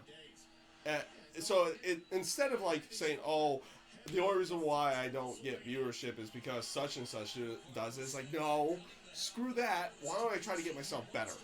And I'm working on that right now in certain other areas. I'm trying to get a different setup of microphones that's not like a USB microphone for everything. That's not this USB microphone. I'm trying to run off of a soundboard, but it's not like a headset style. It's I'm trying to get a more traditional setup or a better sounding setup. To the point that, like midstream, if I have issues with sound or someone says it's too loud or too soft, I can just tinker around with it a lot easier than how things work now, where I have the USB set up with my microphone as this match is getting started with Luke Harper and Randy Orton. I have a USB set up with my microphone, and my computer is like, I would have to go off camera to work on stuff. I would like to be able to set up to where, like, oh, I could just tinker around with a soundboard, like where I'm on camera still, and be able to do that. I'm working on getting something like that, but it's gonna take some time. It is going to take some time.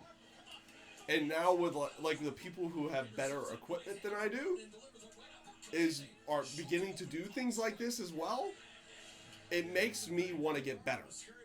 Not like, oh, there's the reason why I don't get viewership type feel. No, that's not the reason. It's just I gotta get better. That's the aspect. I've got to get better, and that's what I'm trying to do. But it's gonna take some time. It's definitely gonna take some time.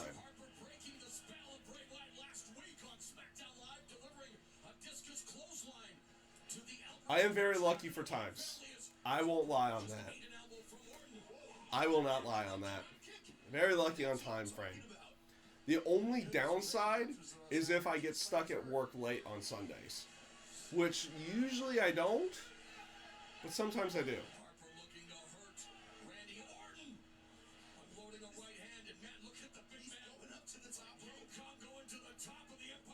Luke Harper, what are you doing up there?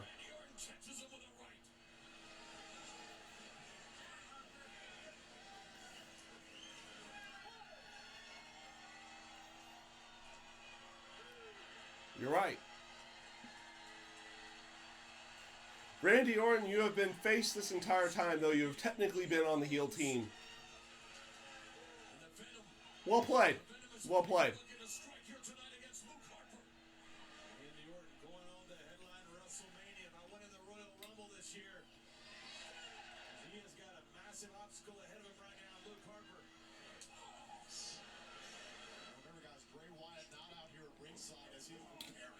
Elimination Chamber match for the WWE title later on tonight.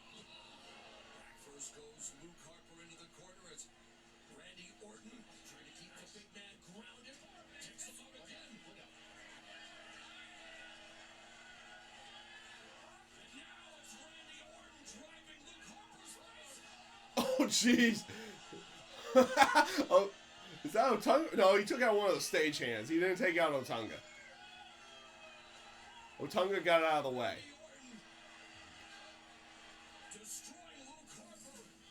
Let's see that again. Boom, he falls over the table and just falls backwards.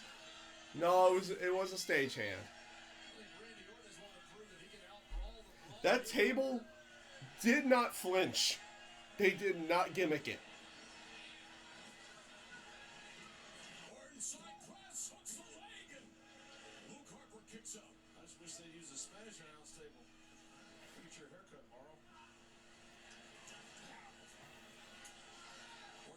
Chinlock now on Luke Harper.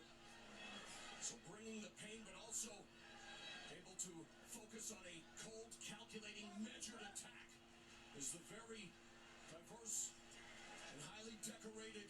I keep forgetting like how heelish Orton technically is, even when he's face. Look at how many big matches Randy has been in. He knows exactly what he has to do. He has to weather the emotional storm that he knew Luke Harper was going to come out with. All the anger and the rage that Luke Harper has on what he feels like stole his family. When he talks about Randy Orton, Randy has weathered that storm and he is now chewing up Luke Harper.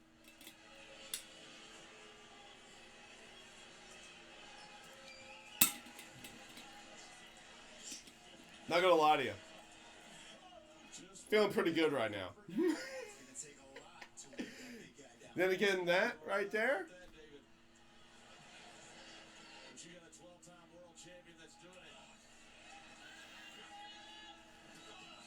I would assume that they would put Orton over in this match. I would love to see Luke go over, but I would assume Orton's going over. Oh yeah. Predictions wise, I'm 3 for 2.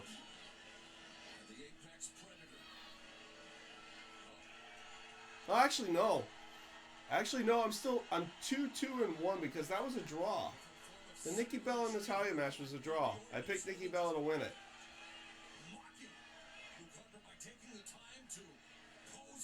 But yeah, I would agree. I would like to see Harper go over, but I feel like they would put over. I feel like they're going to put Orton over in this case going to the Mania. Feels like he's got Harper right where he wants him. Just picking him apart, limb by limb. As there are so many tweets going on right now. Oh, jeez. Looked like you kicked him low there, Randy. Orton driving the knee into the spine of Luke Harper while rearing back on the neck with that rear chin lock. Also doesn't hurt to grab a few of those follicles if the referee doesn't see them. Think about it, guys. Addition by subtraction to the Wyatt family. Alright. Enough of that. We can do that after matches. We can do that after matches. Luke Harper and Randy Orton, that full of Luke Harper.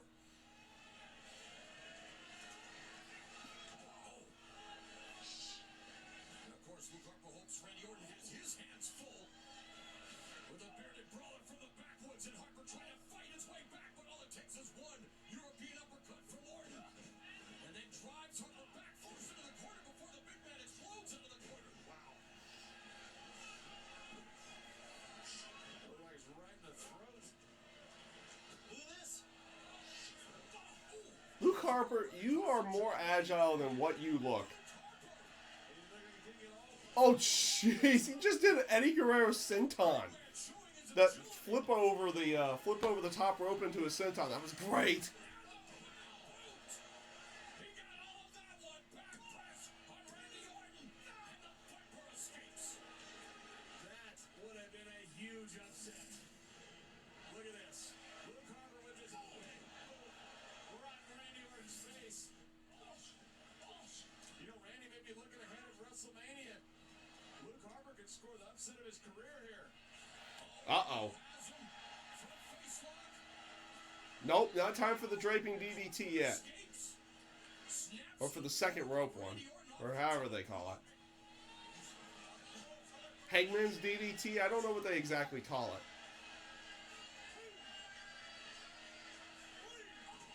Catapult by Harper on Randy Orton, who's having trouble breathing.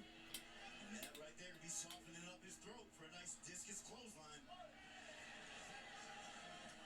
Look at those eyes. What is this guy thinking? Does he have a game plan? Yeah, good luck with that, He's David. out here running Yeah, the good luck with that. Why don't you do a psychoanalysis something on this guy, David? No, thank you. Eyes in the window to a tortured soul, and Randy Orton counters there as he meets Luke Harper. Jimmy Havoc. Forearm. He'd be an interesting one. Oh, now it's Luke Harper. To the extent what's the match? Oh, jeez. That's right. He has that dive. Oh, jeez, Harper. So you want to think Jimmy Havoc. Jimmy Havoc. I'm trying to remember him off the top of my head.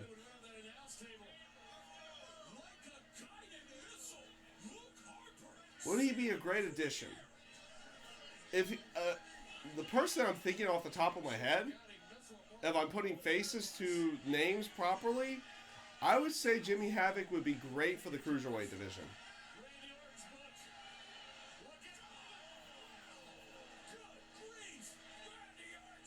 That's only if I'm putting faces to the names properly for that.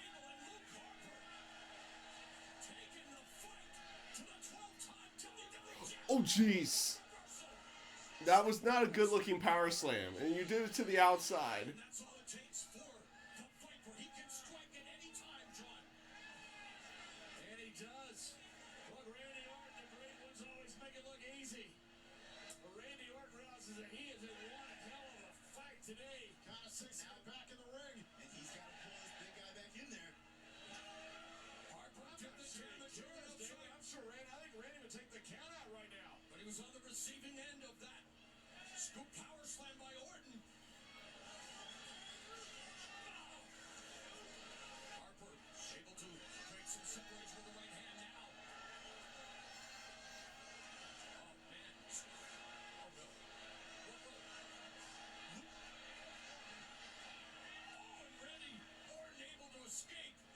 What are you doing with the top rope stuff? Harper, you go up to the top rope and yet it never works. For you. Like, I feel bad for that. Randy Orton at home right there on that middle rope. He's going to the top rope. Oh, nice superplex, though. That is now 2 straight matches we've seen one. Imagine David the size I think the one in the last match was better. of a move like this. Look how far down this is. If there's one downside, WWE Universe is champion. I semi-agree with them. Certainly agree with him. This is very good. A huge It's not necessarily awesome. I think that phrase gets used a little too much. I think that phrase gets used a little too much. never trusted Hmm. Randy Orton when Orton joined the If there's one downside to some of the superstars, is that some of them have a lot of the same moves. Like Luke Harper has a dive. Bray Wyatt. What is it? Dean Ambrose also does a suicide dive out to the ring. When Daniel Bryan was wrestling, he does it. Sasha Banks does one. A lot of people have that suicide dive through the second rope. And a lot of people also do the superplex. Like we've already seen. What the heck? Orton, what are you doing pulling out like a full Nelson slam? But then again, they shock you and pull out something that you don't typically expect. What the heck? Said he was going to inflict pain on Randy Orton. You talk about a career-defining match. I believe this is one for Luke Harper. For the first time, This is a good match. I'm not gonna lie. Luke Harper's good. this guy's out here for himself, not Bray Wyatt. There it comes. There's the Hangman DDT. That's actually that's a really good move. If it wasn't for the aspect of the RKO, I would say Orton should use that Hangman's DDT as his finisher. If it wasn't the aspect of how the RKO can A, be delivered, B, how it's hit, and B, or C, because I already did B, C, it's like history of being a finishing move. That Hangman's DDT would definitely be the finisher otherwise. Oh! You see a lot of super kicks, but that was a good one. That was great.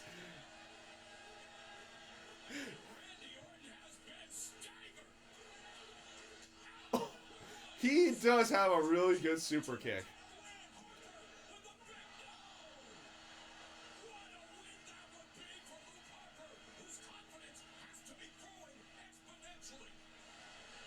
Orton looked like he was out on his feet. Look at this, man. RKO, and Luke Harper counters with that super kick. And one's good, two's better. Remember Randy Orton, a two-time That was well played. That was well played. Not gonna lie. I'll drink to that. an epic fight right now with that man, Luke Harper. Looking to make his bones tonight.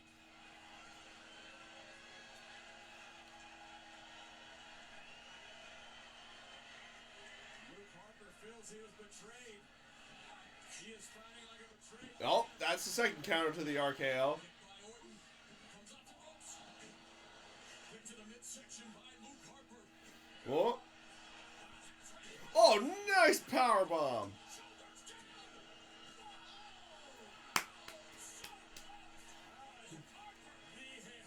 Is Randy Orton still in this? That was a beautiful power bomb. Hearing the same thing right now. He can't believe it. Out away from vanquishing Randy Orton in the Elimination Chamber. Watch the impact and watch Randy bounce when he hits. This is force. Look at this. That is planted. This is force. The WWE Universe This one might be match of the night right here, depending how the chamber match goes. allies now. depending on how the chamber match ends up going. Look, Luke Harper has proven something to the world tonight. Luke Harper is standing toe-to-toe with one of the all-time greats, Randy Orton, and giving Randy Orton everything Randy Orton can handle. Even there is. How Randy's still in this. What a defining moment for Luke Harper. Find a way to get the advantage over. Actual problems with Raw. It is a battle of wills at this point. Wind up on the European uppercut. I wouldn't disagree with how you work it. It's more the aspect on the cruiserweight division is how they portray the cruiserweight division there. The hot. Oh, that was a nice way of doing the RKO. 1, 2. Okay. That was a really good match. I wish they would have given it to Luke, but my pick, Randy Orton winning. I am now 3-2-1 tonight. Now let's get back to that, since we have an aspect after this match. Problems with Raw. There are certain ones you can fix, certain ones you can't. The ones that you can fix is how do you depict the cruiserweight division. They don't give them enough time, and why are you? That's like the first time I've seen crowd reaction the entire night, and that was a horrible crowd reaction.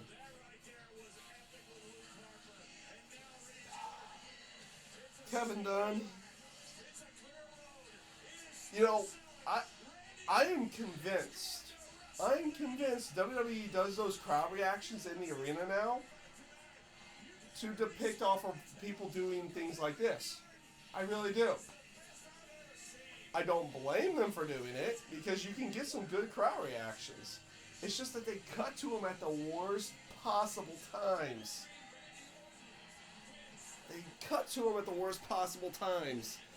And it could be great, you know, like the Angry Miz Girl. That was an amazing crowd reaction. You can never really depict that ever again, though. But, let's go back to the whole Raw thing. To the Cruiserweight division. I would depict them in a stronger light, give them maybe a little bit more time on Raw.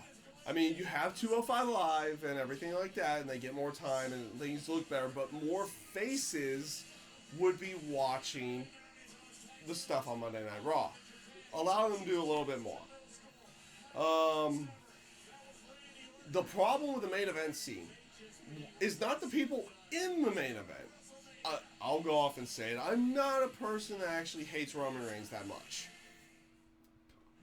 The problem with the main event scene was that for a good 2-3 months, you had a good 20-30 matches on, or even more, over like a certain period of time, where you either had a combination of Roman Reigns going up against Chris Jericho or Kevin Owens, or a combination of both of them.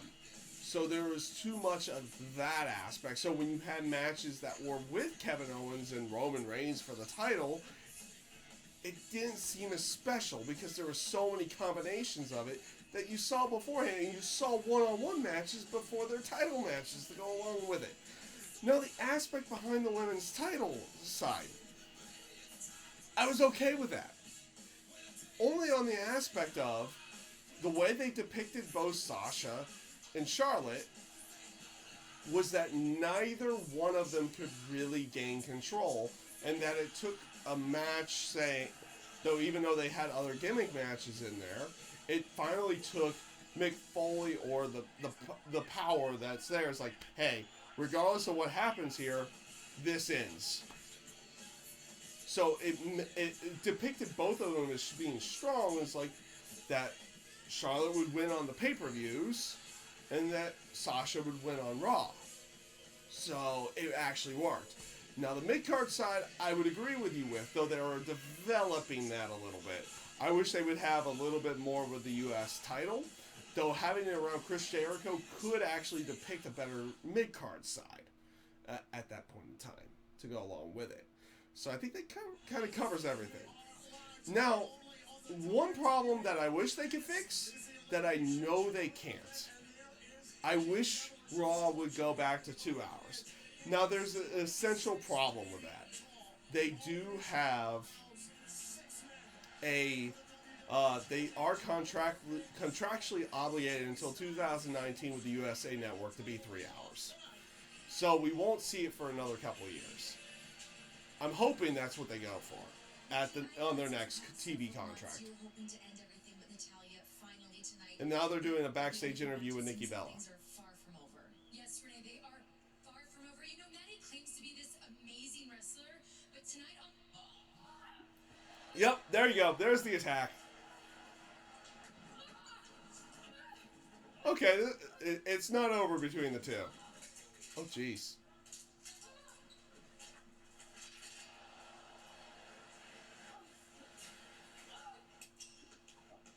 Maurice just got knocked into some power. Is this where... Oh, this is how they're going to depict this whole WrestleMania match with Nikki Bella and Maurice. Is that she got knocked into Nikki because of Natalya. Really?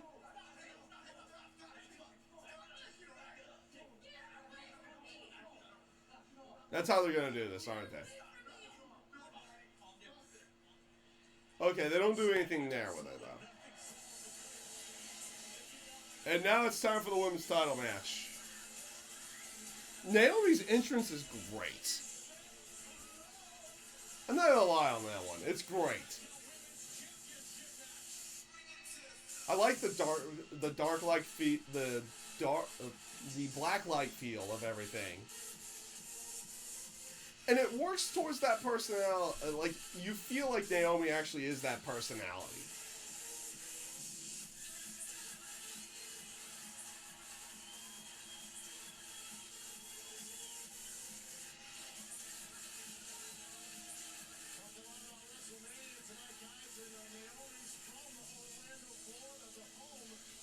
So, you have Alexa Bliss going up against Naomi.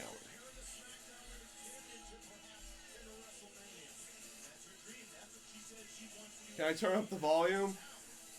I've got it pretty loud already. And let's be fair. Let's be fair with this one. If I turn up the volume, you're going to start hearing more of the commentary. Now, don't get me wrong, Mauro Ranallo. It's not bad. Do you really want to listen to JBL and David Otunga, though?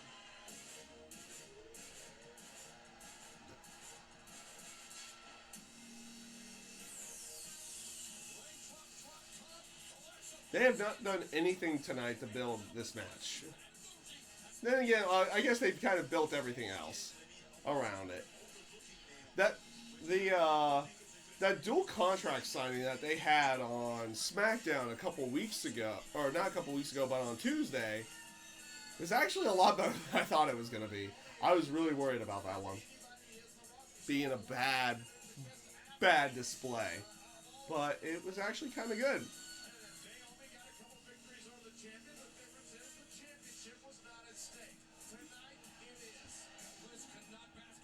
And Alexa Bliss has the Harley Quinn style.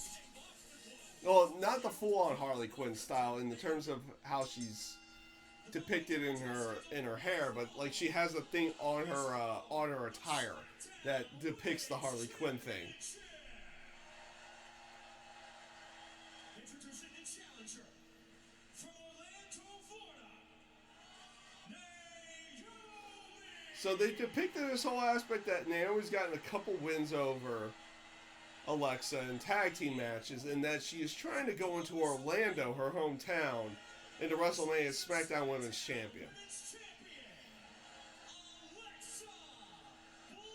I picked Alexa to win this one, though, quote unquote, the betting odds have switched over to Naomi. Was defeated Becky Lynch in a tables match at the SmackDown Live exclusive pay-per-view. TLC tables, ladders, and chairs to win the SmackDown Women's Championship. A prestigious title up for grabs in this match against Naomi.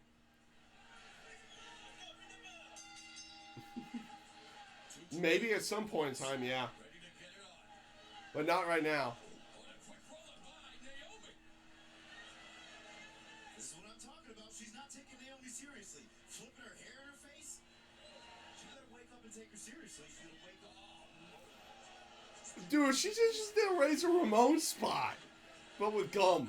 That was kind of good. Doing a lot more than just gum at her face, throwing punches and, well, trying to mess up her face with these shots to the turnbuckle. Maybe his glow-in-the-dark gum.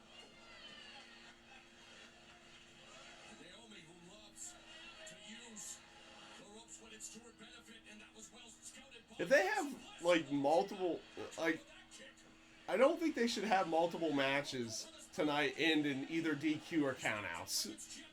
They've already had one in that way. I don't think they should have multiple. What an onslaught of punches by Alexa Bliss. Goes for the cover. Naomi kicks her. You know, David, I'm not sure that Alexa Bliss is taking Naomi lightly. I think it's mind games that she's playing. I hope so. I mean, you don't want to take an athlete like this lightly.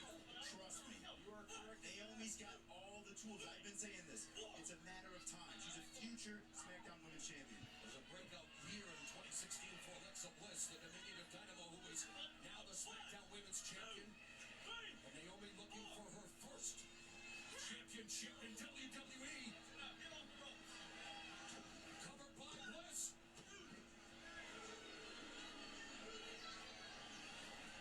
And for reference on everything, Alexa Bliss has done great since she's come up to the main roster. Like, she was one of those call-ups that you were like a little bit worried about, that maybe it was a little too soon, but she, like, character-wise, maybe not that great in ring yet, but character-wise she's been great.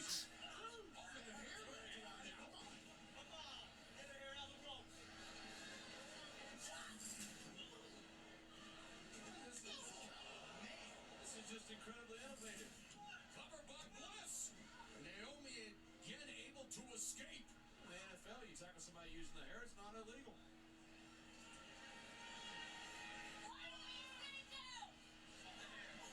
It's going to take a lot more than this for Naomi to stay down, especially. Oh, really? They're gonna go with this typical spot. It's not a spot that they should really be using much anymore. The whole on-the-ground hair pull thing. Covered by Alexa Bliss. You heard Naomi said she was going to snatch Alexa. By the way, the crowd has died on this match. How about that? Just for reference to people who are watching this right now, crowd has died. Naomi back to her feet, but oh, nice escape with the arm drag. Bliss beats her with a back elbow. Alexa Bliss now using the ropes. Corner mount. Though it's not a bad match. Oh, nice. Alexa Bliss. Nice. Bliss a fix here by Naomi. That's a nice little, like, pin combination spot. Wow, what a thunderous kick by Naomi on the SmackDown Women's Champion. Looked like Alexa landed the right hand at the exact same time. They are putting the thunder and lightning in the SmackDown Women's Championship match. Look at this. Kick simultaneous. So they try to depict a spot where Naomi kicks Alexa, but at the same time hits her with a punch.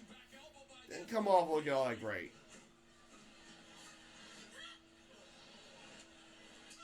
That was a nice spot, though.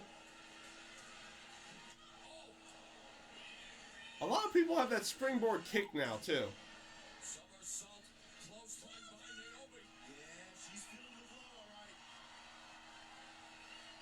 Naomi is.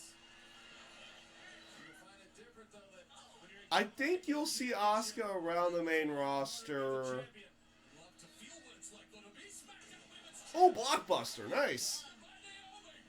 Back press. Here's a move you don't see normally. So close for Naomi. For Bray Wyatt, But as you mentioned, that's definitely a rumor, though. That's a rumor that may end tonight. Tonight.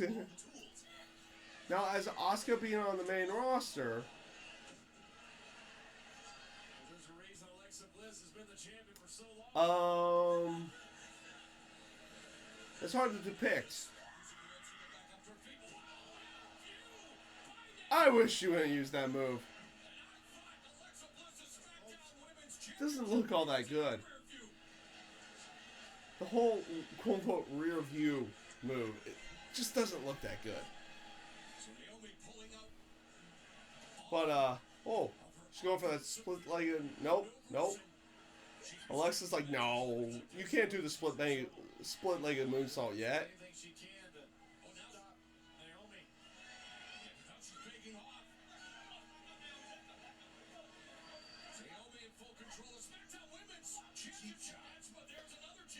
But as for Asuka, main roster, they're gonna keep her down there to help develop those people for a little bit. I don't know how much longer. Like I would assume the person who's gonna take the title off of her is gonna be Ember Moon. That's who I assume. But there's still a good chunk of people that need a little bit more development.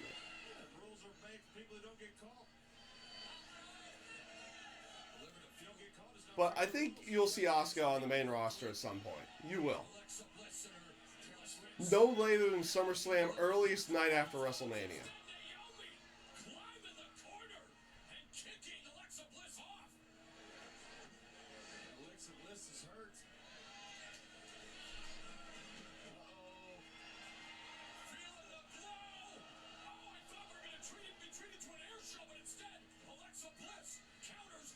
Oh, there's the DDT. She won't get the win here. Nope. She's been winning with that, though. She has been winning with that, but not here. Frustration becoming very evident for Alexa Bliss. And the champion looks like she's throwing a tantrum out. Yeah. And what does she have to do? Look, David, champions are allowed to throw tantrums. You know, Alexa Bliss, if there's been anything, like, anything crazy, like, she's been really good with it. Oh. Split leg.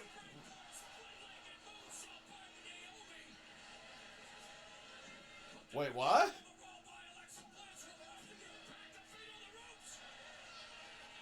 That was kind of awkward. That spot was kind of awkward. But if there's one thing really good about Alexa Bliss, like, A, her character, B, her facial reactions. Just look at her facial reactions. She's got some really good ones.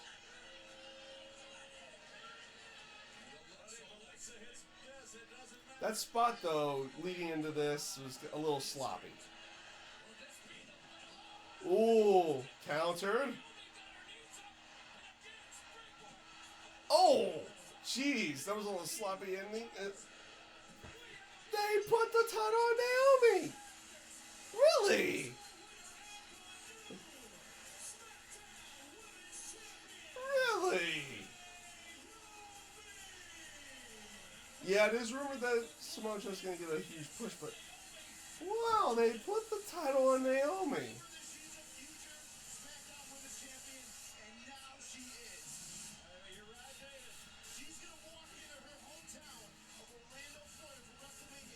Huh.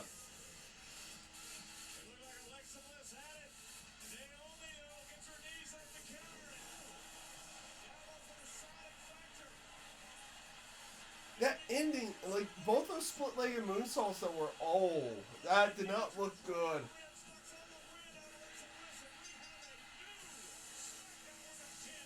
Both of those ones did not look like they came off all that well.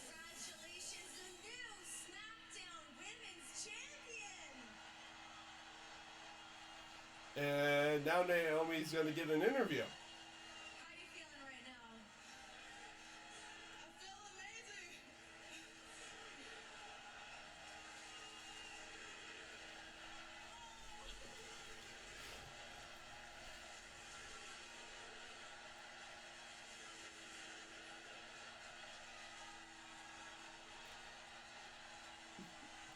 You know, it's actually really good that a lot of people get behind the women's division. I envisioned this moment for many years. It feels really good to be in it right now. Alexa Bliss has been one hell of a champion. She snatched me ball tonight, literally. But I snatched that title.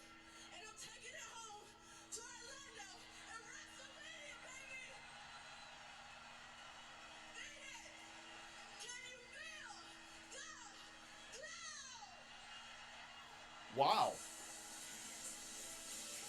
A, they put the title on her. B, Phoenix, like the Phoenix crowd really did get behind it. Okay. Well played. Well played.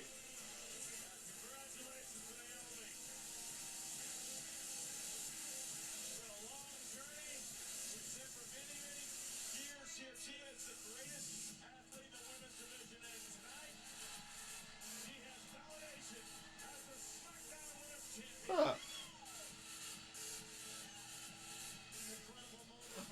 Like the way they were doing that, they almost like you were almost expecting someone to come out, but no one came out.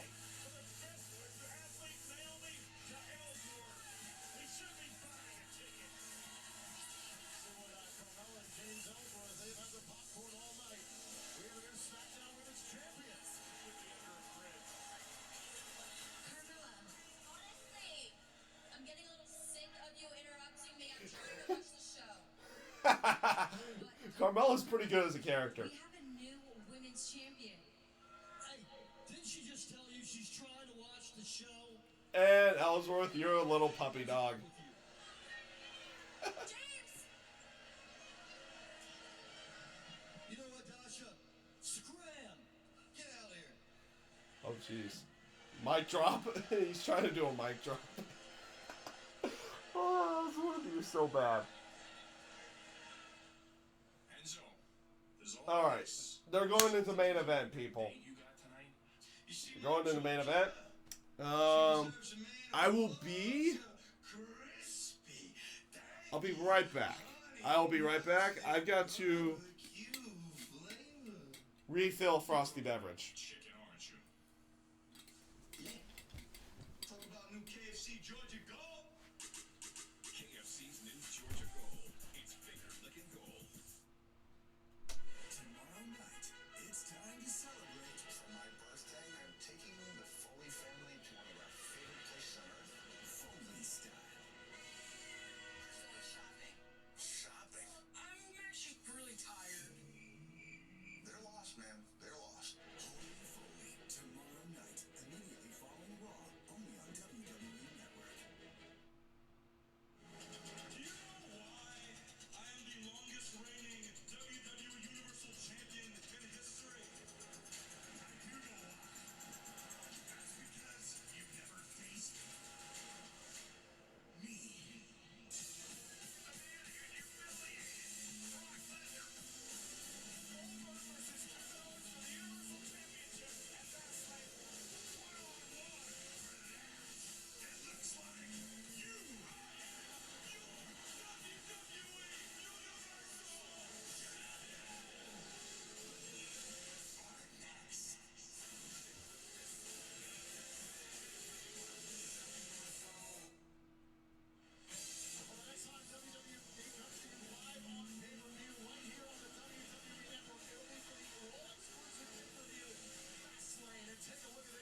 Roman Reigns versus Braun Strowman. These two men have cost each other the WWE Universal Championship, and as we saw a few moments ago, the WWE Universal title will be defended. Kevin Owens and Goldberg. Does Goldberg have one more title run left in him? Yeah, what an incredible night. And talk about Roman Reigns and Braun Strowman, a clash of titans. We're gonna find out We're back. tonight in Milwaukee. What is up? Back from getting the frosty beverage. Well, Peter, I'm glad you're doing well in predictions. Mine have not gone so hot so far. I did my predictions.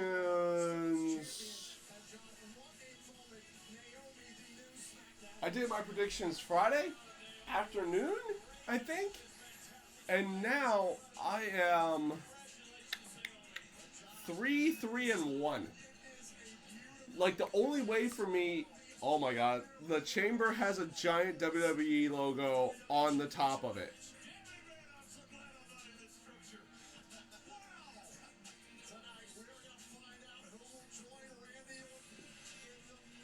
Okay. I am now 3-3-1. So the only way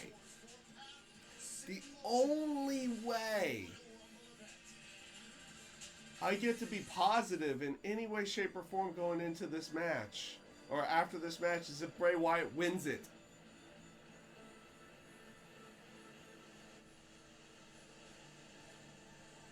Good job on your predictions.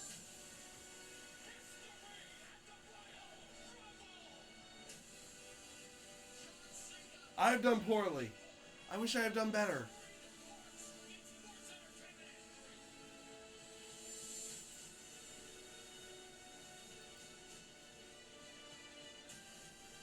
WWE Champion's gonna have a detour on the road to WrestleMania. So, it is now Elimination Chamber time, people. I refilled Frosty Beverage.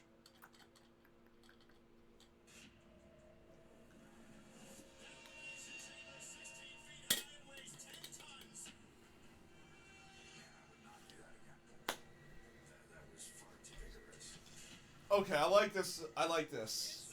They're going through a lot of the other people's stuff.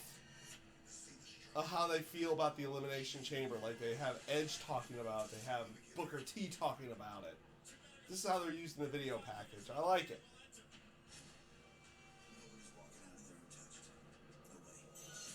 Jericho.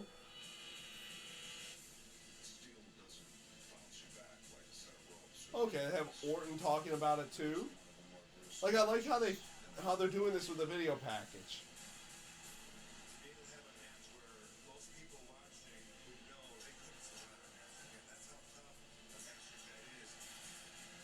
Corbin and Wyatt. My last two. And this is going to be an aspect. If I feel like Bray Wyatt wins. If they want people to truly cheer Bray Wyatt winning the title, if they want to have a cheer winning the title for Bray Wyatt, he beats John Cena in the end. But the way I would book it, I would have Wyatt or somebody beat Cena early. Guarantee that there's going to be a different champion. And have Wyatt go over in the end beating AJ Styles. That's how I would do it. I would have Dean Ambrose. Actually, I would have AJ beat Corbin to get his heat back for being pinned on Tuesday. But I would also have something in there to start up something between Dean Ambrose and Baron Corbin. Because I feel like that should be the WrestleMania Intercontinental title match. There's a lot of ways they could do this. How is this? Okay, like I said, the new look of the chamber is that it's more Hell in the Cell with like a little bit more of an area for a different style of the pods. Yeah, they did change it up to where like there's like no chains or anything where the pods are. And like the way that the pods are compared to what the roof is, you don't have to duck to do a pod spot anymore. That's actually kind of good. Like if you want to do a pod spot later on, well, the pods are very far away from the ring post though. Maybe they're trying to do that to prevent that. I don't know. But if someone tries to do a pod spot like at any given time, you don't have to duck to do it anymore. That's great. Like that was always like the crazy dangerous spot about it. I'm not saying they made it safer by any stretch of the imagination, but for the person who's doing it, like now they have room to actually get airborne for it. Ambrose is going to start off in a pod.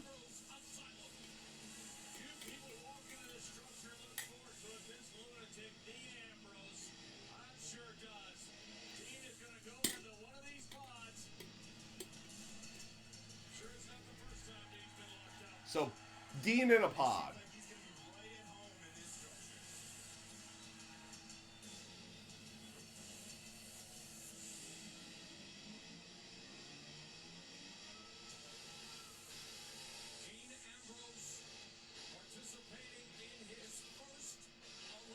And for the aspect of the doors now, if you want to know, like, either side can be opened up now. So the doors are not just like one-sided. Now you can open them up on both sides as well. Corbin's going to be in a pod. I like his entrance. I'm not going to lie. I don't mind Baron Corbin. He's a great heel. And I do like the aspect that he is that heel that doesn't like anybody. Like, even the heels.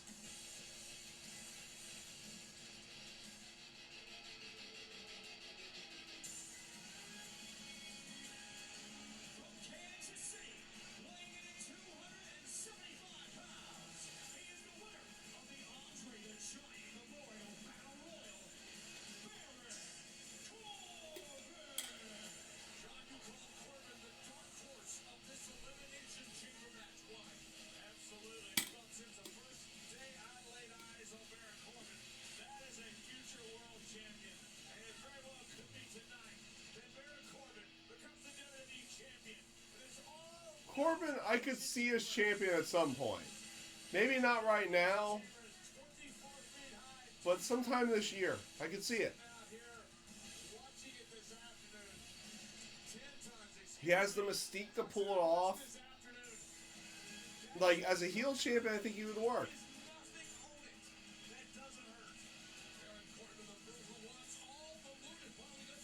Yeah. Okay, there's one change to the chamber I don't like. So, the grating, okay, never mind, I see it now. The grating's still there, but they have plywood underneath it. That's what I saw earlier. Miz is in a pod.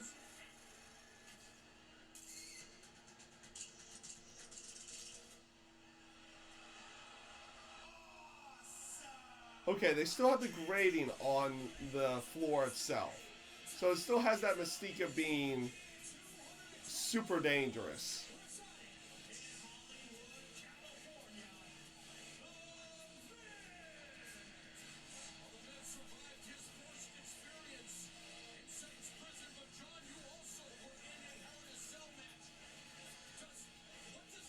Morrow, you keep calling this a Hell in a Cell match. Why? This is the Elimination Chamber. It's not the Hell in a Cell.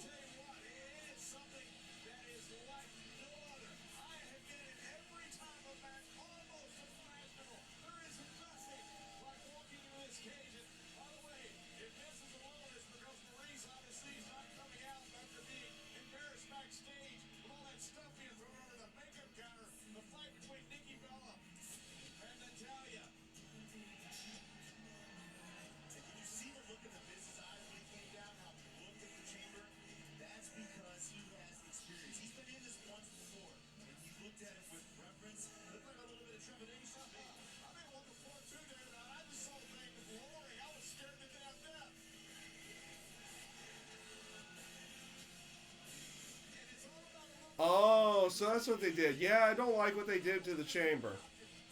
The floor is like a solid flooring, but it's like completely black, but it has plywood underneath it.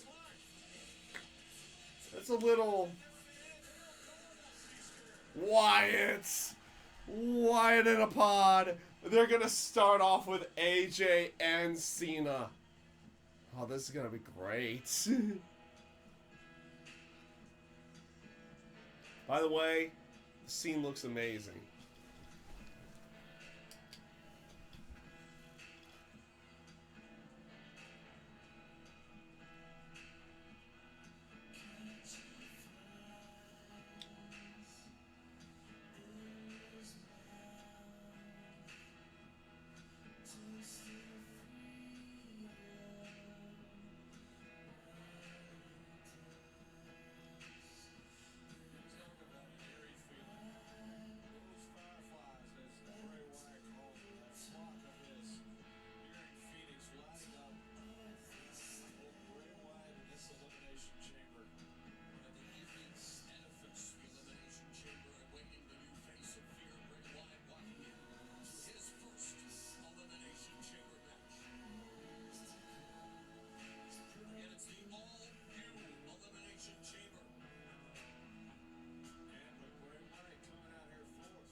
I had to do that in some way.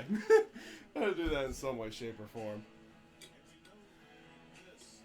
By the way, I love the aspect of I love the aspect of Wyatt walking up to every single pod before the before entering his. I have ever seen John Cena and AJ Styles are going to start the Elimination Chamber. Yeah, that's gonna be the other thing, that Cena and Styles start off this match.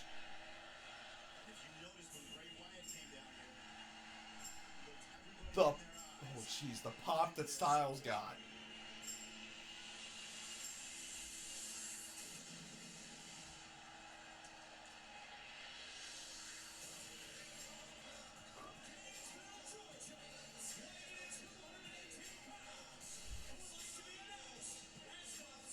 That runs the place.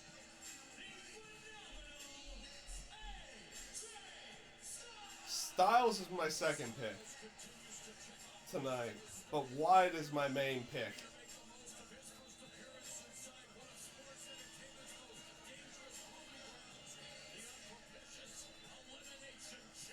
and AJ's got a tough road ahead of him tonight because not only is he starting the match, but he's starting against champion John Cena. Yeah, you're talking about a guy who had one of the best years in WWE history. 2016 was absolutely owned by that person right there, the phenomenal one, AJ Styles. He came into WWE. He said he was going to beat John Cena. He did. He said he was going to win the WWE Championship in a triple threat match with Dean Ambrose and John Cena, and he did. But I'm not sure AJ Styles knows, as much as he's done all over the world, the championships that he has won, what he is getting into right now in the Elimination Chamber.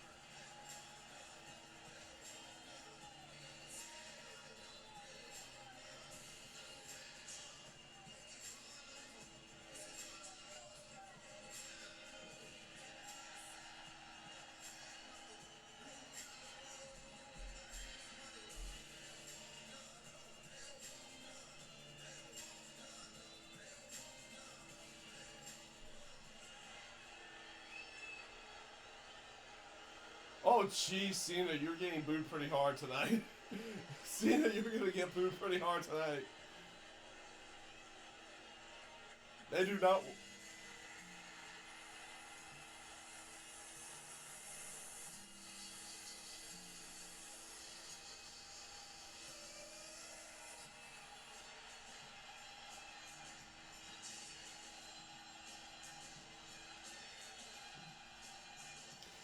Oh, okay, if there's one thing that I'll always respect about Cena, A, that when he's put in there with someone he is motivated to do good with, he puts on great matches. 2, just how much he plays along with the aspect of the crowd, like half the crowd not liking him. Like, when someone says John Cena sucks, he just plays along with it. It's great. Cena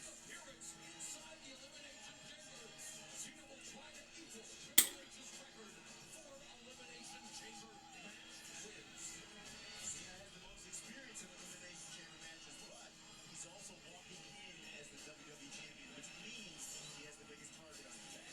Everybody's going to be gunning for him. John Cena talking smack that he feels the biggest competitor tonight will be the Elimination Chamber itself. Well, he has a lot. John Cena had a pretty short life. But he's out there first with AJ Styles.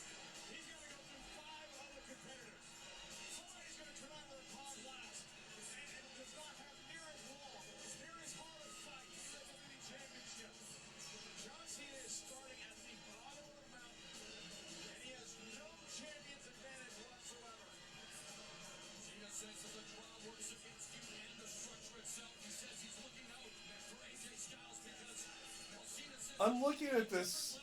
everyone else, needless to say, that did not sit well with the rest of the field in this Elimination Chamber. But who is it? Like, I'm looking at this new chamber, and the floor is what kicks me right now. Sports entertainment that John Cena and AJ Styles put on.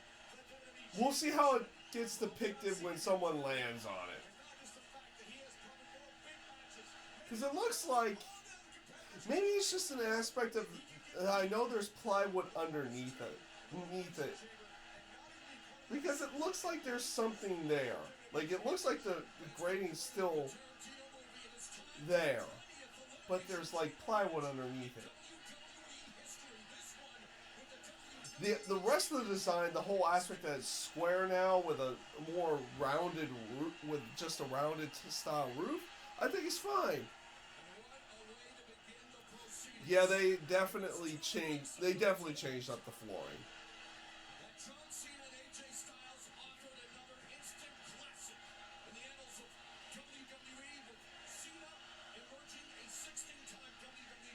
They definitely padded the flooring a little bit for this. Or it's covering the grain. Maybe it's just like a small little like covering. I don't know what it is. But it's not like the typical grating that you usually had seen with the Elimination Chamber.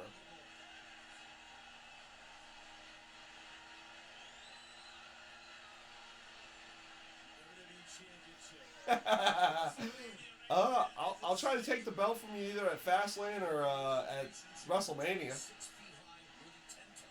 I'll try. I'll definitely give it a shot.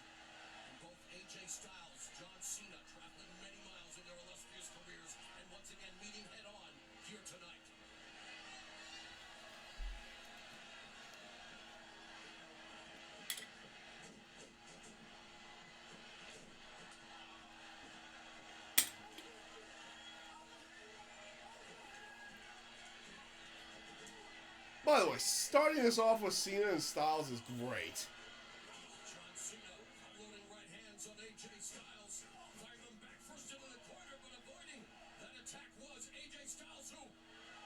Oh wow, he's going into that torture rack powerbomb spot quick.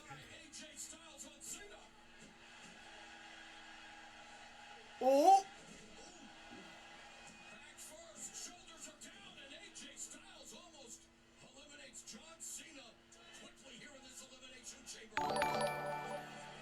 Peter Carrillo, Carro. I'm butchering that last name. I'm sorry, sir. But thank you for the subscription, sir. Thank you. Thank you kindly.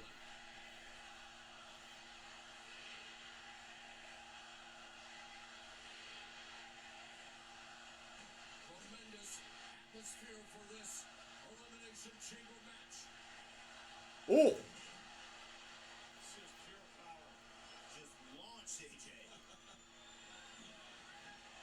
Oh, jeez, that code red actually looks really good. When Cena does it with AJ Styles, the code red looks really, really nice. Really, really crisp. What's going to be strange elimination chamber? A lot like the Royal Rumble. You're going to have some weird alliances that are going to be formed in this match. Guys you would never expect to work together are going to work together. Because the key is get rid of the biggest threat.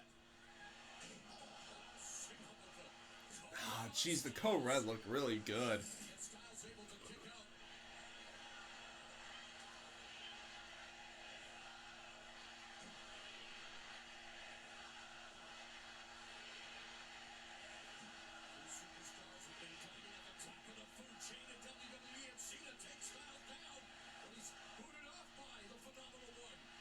Ah.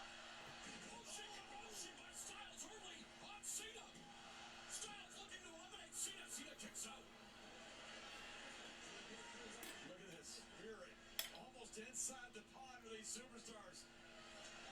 What a view this is.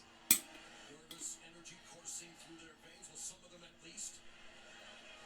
So they're getting into some of the spots that they typically do really quickly with Cena and Styles. Trying to survive. I remember sitting there and watching Umaga walk across that steel grate. It was hurting his feet. And I thought, if this big tough guy can't even walk with this. TW36 Gamer. What's up? What's up? How you doing?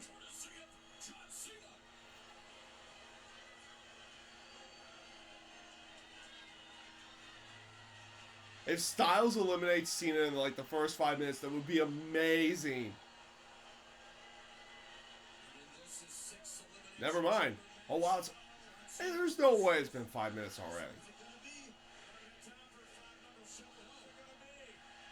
Has it been 5 minutes? I don't think so.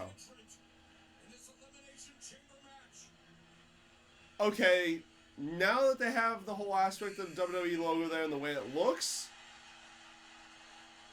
okay, I'm okay with the chamber now. The way it looks for the next entrance is kind of good now. You have the WWE thing, and then they have this whole aspect of, like, it's pointing towards this person. It's not just a light that it used to be. Okay, I'm okay with it now. And by the way, the door now is no longer a shut door. It is a sliding door. So guess what? No botches. No botches like before, where you would accidentally get the door shut. Or the door opening up on people.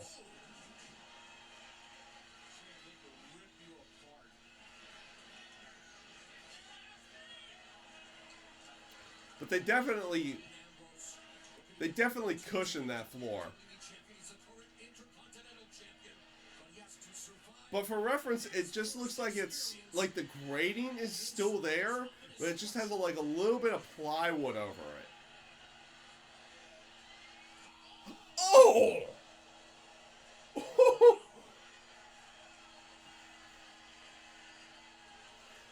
So in all honesty, it's not comfortable. It's not comfortable at all. It's a little bit more comfortable than it used to be, but it's not comfortable at all.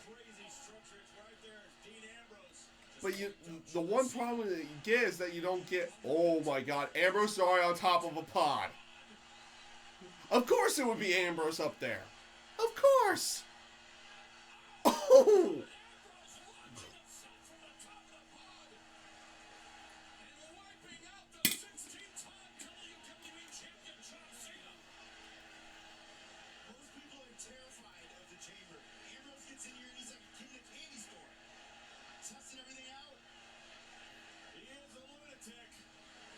So the only aspect behind, because I can imagine that there's not much padding between the grate and everything, is that you don't get the sound. You don't get that sound anymore that you used to. You still get it with the chain link fence, but not everything, not the stuff on the floor. Because it looks like they put some padding over the grate.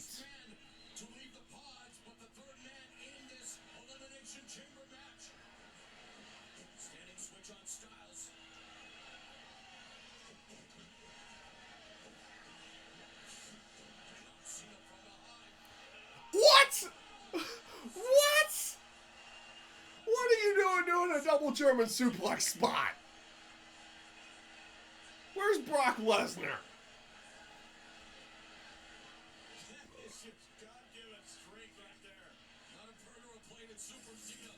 Or Akira Tozawa. Even better. By the way, his suplex is great.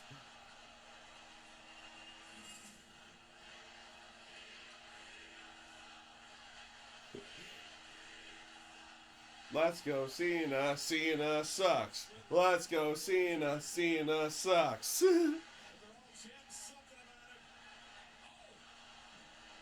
Oh, nice. Okay, good spot.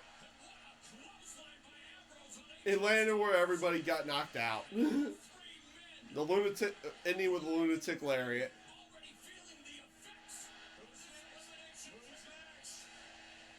Again, it does not feel like it's been 5 minutes. It feels like it's only been like 2 or 3. You know what? Screw it.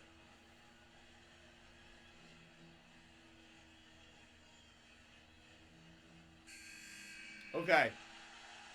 It's wide coming out. I'm going to time this. I'm going to time this now. I didn't do it at the Rumble, but I'm going to do it here.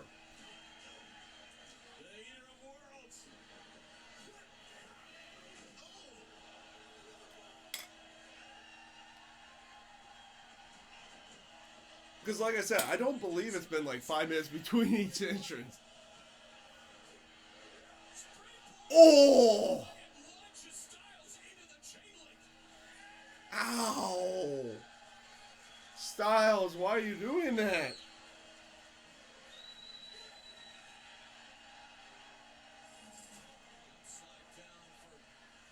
Now, it could just be the fact that this match has been good. Like from beginning to now. Because it's already been a minute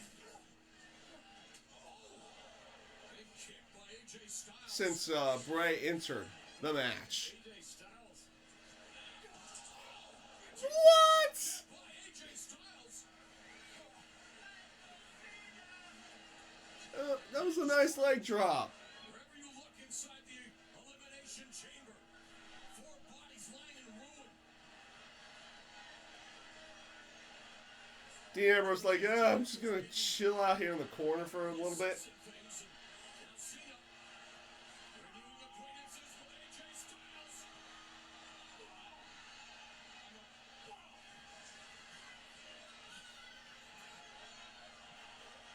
Styles, what are you doing? Do not go to the top of that structure. No. No. What are you two doing? You have Cena and Styles on the cage, like doing this bouye spot where they're dangling off of the cage. Oh! WrestleMania, I'm sure. Walking out his WWE Oh, jeez! Elimination Chamber.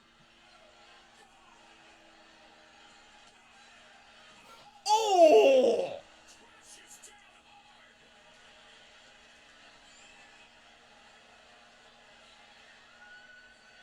Styles, what are you gonna do? Okay, we're about to get another. About to get another pot spot. Ambrose, what are you doing up there? So you have.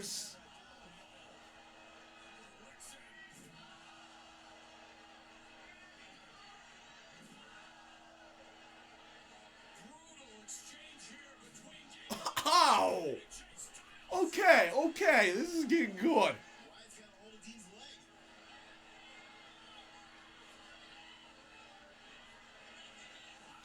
Ooh! And Bray Wyatt countered the falling AJ Styles. Make that Dean Ambrose. And Wyatt now tosses Ambrose back into the ring. Ooh. So that was a lot of teasing of the pod. And by the way, AJ Styles is still on top of the pod. Brutal. It is the Elimination Chamber match. And to the victor, from the spoils in the form of the WWE Championship. Yeah, and what That would be great, but that would also be bad for the end of days because it, like Bray's, I feel like Bray's winning it, and that can't finish Cena, Dean Ambrose, Bray. AJ Styles, That would be a great spot though. or in the structure, I should say. Okay, AJ got off top of the pod. What? Oh! So Dean Ambrose powerbombs Bray Wyatt off of the top rope, but Bray throws AJ off of the top rope to go along with it. Nice spot. This. Wow. Both AJ Styles, Bray Wyatt feeling the effects of that hard-hitting offense. All this and no eliminations yet. We are about to find out. Okay, they're about right on the time. I'll give it to them. So it's either Miz or Corbin.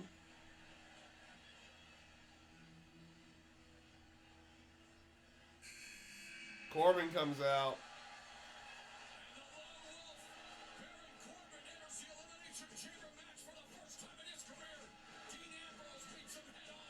Like, it just never feels like it's been 5 minutes. It feels like it's gone by so quickly. Absolutely chomping at the bit. Oh, he's in a great position. I mean, these guys have beat each other Oh. down so much. Here he comes in fresh. What about if you're the Miz? He's the last one to enter the Elimination Chamber. Get you a bit of a break if there was such a thing in this wrestling. Yeah, if I'm Baron, this is your opportunity. No one's been eliminated yet, by the way. Since he took that huge fall from the cage earlier, you may have seen John Cena lose his championship with that one fall. Yeah, body's hitting the floor. Ooh, nice deep six. On Dean Ambrose and the Lone Wolf, who picked up a huge win in that fatal four-way last Tuesday on SmackDown Live, where he delivered the end of days to AJ Styles and now Bray Wyatt from behind on Corbin.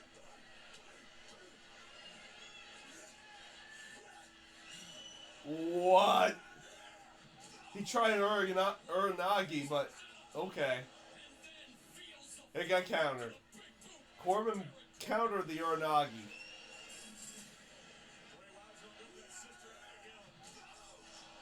Baron Corbin with his pure strength countered. Threw Bray to that pod, hit him with that boot. Oh, jeez. STO there, Bob. Jeez, Corbin, you're using the STO. See John Cena lying there right now. This is what happens. Cena's pretty much been down since he fell off of the chamber.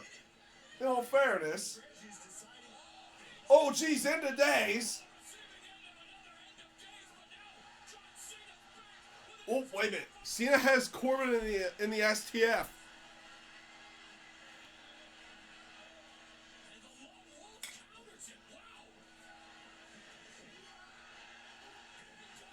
End of days to Cena. Oh, man, he gets out of the way. Like, Corbin's hitting everybody with the end of days, and now Dean Ambrose gets them. Kick from Ambrose on Corbin and a clothesline deposits Corbin over the top rope. Oh! It's human flesh against chain link. Great strategy to take down somebody like Baron. Ow. You gotta use everything at your disposal. Every part of this structure hurts. Looking to shred each other like this. Ambrose back first. And Baron Corbin. Now, in all fairness, probably that chain link is more than like... Oh! He just chucked Dean off the pod! And it wasn't like he chucked him off of the actual glass. He chucked him off of the... Like... He chucked him off the corner. By the way, the pods are now squares. Oh, not squares. They're rectangles. In all fairness.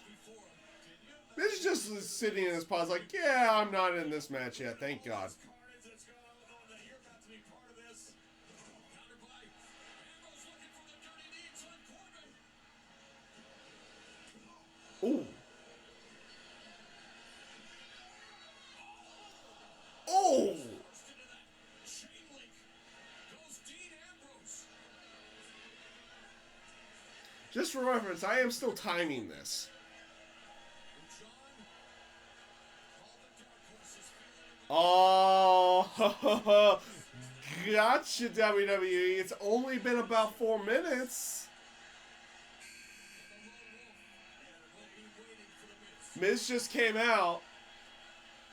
If you can see that at the 4:12 mark. Gotcha. They got it once, though. They got it once. Two. Corbin just got eliminated by a roll-up. Really? Ah. Really? That is huge. Baron Corbin, the first superstar eliminated from this year's Elimination Chamber match. Baron Corbin has dominated. Left a path of destruction in that chamber. That is huge. He's gonna beat the crap out of Dean Ambrose. This is how they work their this is how they work that area of a Bray Wyatt, or not Bray Wyatt, but a Baron Corbin Dean Ambrose program for the Intercontinental title. Actually, in the end, I'm okay. Oh, and there goes Dean through a pod. And Miz has not left his pod yet, by the way.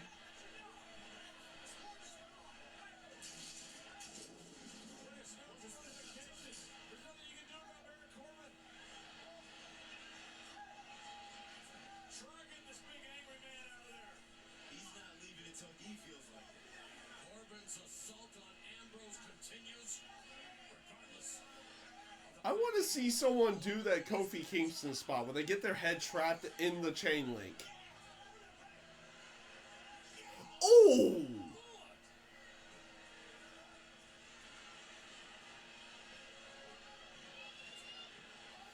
By the way, the chain, like the way they have the chain link set up now, and Dean Ambrose in the days. So someone can just like kind of get in there and just get rid of Dean. The way they have the chain link set up this year, it looks like it has zero give.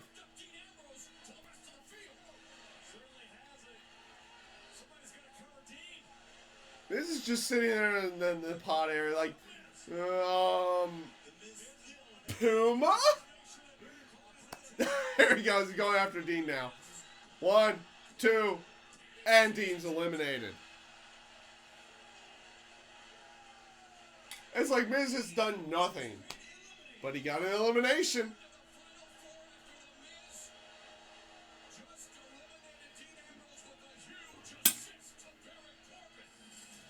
Now, Sister Abigail out of nowhere.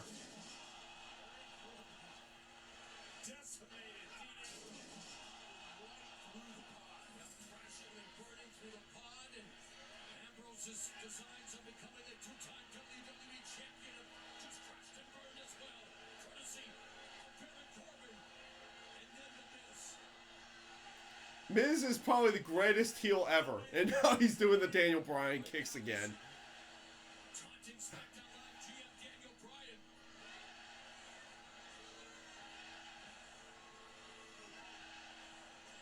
Right now, Miz is just decimating his opponents is what he's doing. And he's doing it to Bray Wyatt and John Cena, too. By the way, AJ Styles is still in the match. Trying to make the most of it. His second elimination chamber match. Drop kick to both Wyatt and Cena. Oh, wow. Maybe the Miz firing on all cylinders here. Which, I love the aspect of Miz just doing everything Daniel Bryan does and trying to one-up him in every way. Definitely in his favor. AJ Styles and John Cena are beat absolutely to hell by now. The first two in this chamber. The one person he cheers, he points at everybody and is like, to do it to everybody. Doing the running drop kick to everyone. Most malevolent of matches, the Elimination Chamber. Corner drop kick for AJ Styles. Hey, Mauro, you actually call it the Elimination Chamber instead of Hell in a Cell.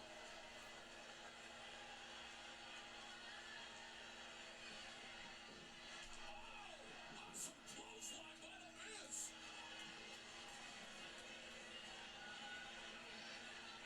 I think the Miz is feeling it. Of course, the Miz had already WrestleMania against John Cena a few years ago without Bray Wyatt. Looking to short circuit the Miz's momentum. Oh! Skull crushing finale on the outside.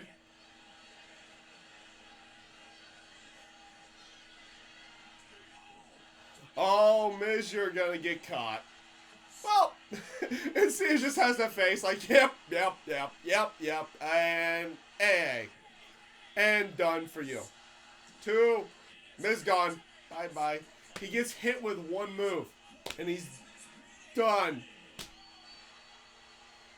So it's Styles, Cena, and Wyatt. John Cena targeting WrestleMania. Meanwhile, Styles and Wyatt target the 16th. If you wanted to pick, as much as I want to cheer Bray Wyatt on to victory, you want to make him a heel. Have them eliminate Cena and have him have to fight AJ for the title. If you want to truly make him a heel, because people will boo that. To put away John Cena. As much as AJ is a heel, the fans cheer him. Temporary alliances. The fans will cheer Styles. Known as the Elimination Chamber. And oh, there it is. There's the turn. But it's like, have Wyatt eliminate Cena. Have him do it. Center Come on, Wyatt. For once. Actually win a title.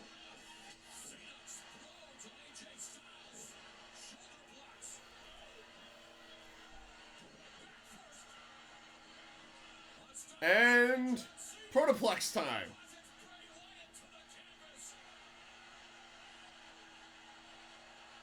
Is he gonna do a double knuckle? Yeah, he's gonna do a double 5-knuckle.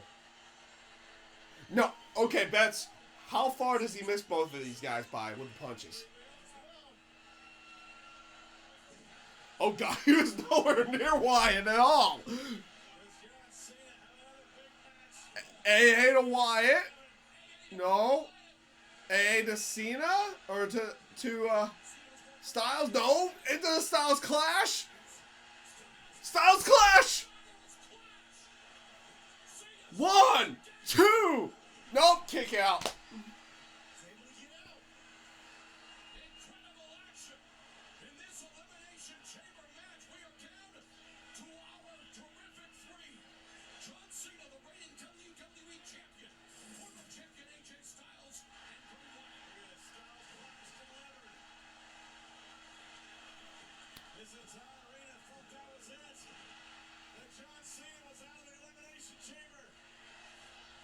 See, that's the one. Cena's 6th Elimination Chamber match. He has won 3. AJ Styles, Bray Wyatt looking to win their first, and Styles about to take to the air. Styles is loaded. Styles, he's looking for the forearm. No, he gets out of the way. Into an AA. Oh, don't be it. Don't be 1 AA and be done. 1, 2. No! Okay, Styles is still in it. Styles is still in. Right where these two left off in the Royal Rumble. AJ Styles and John Cena are still going at it for the WWE Championship.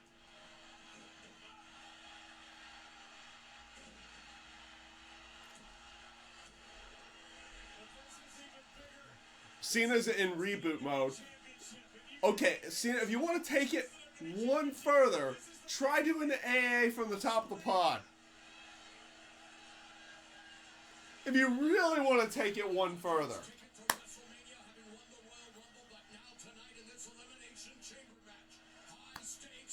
I don't know why I did that. I just did it. John Cena, the only one standing at the moment. Well, will he be the last one standing? He's got something in mind. Cena, what are you doing? Now he's climbing the cage. That thing has, like, no give tonight. Like, the chain link has no give. He's on top of the pod now. He's going to do that leg drop up there, isn't he? Yeah, he is.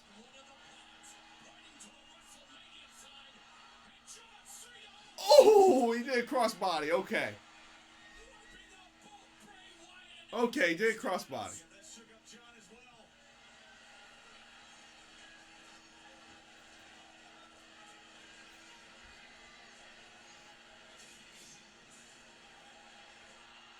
This is what WrestleMania means. This is what the WWE Championship means. The 16-time WWE Champion John Cena will go to try to retain the I agree with you, Peter. sports entertainment. And at this point, it's turned into a war of attrition. Who can survive the longest and outlast the others? I would agree with you. Come on, Bray. It's not a matter of winning right now. It's just a matter of surviving.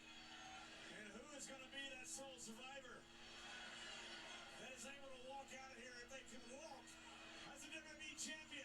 Cena, No. Bray Wyatt, Oh, he's going for Bray, going for an AA. No.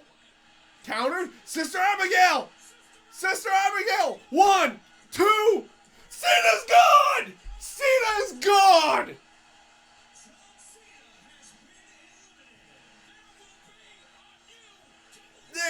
They're going for it. They're going for Bray to actually potentially get booed. Because it is Styles and Bray Wyatt.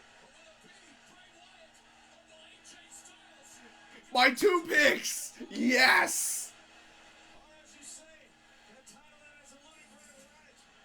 Will he finally keep the WWE championship?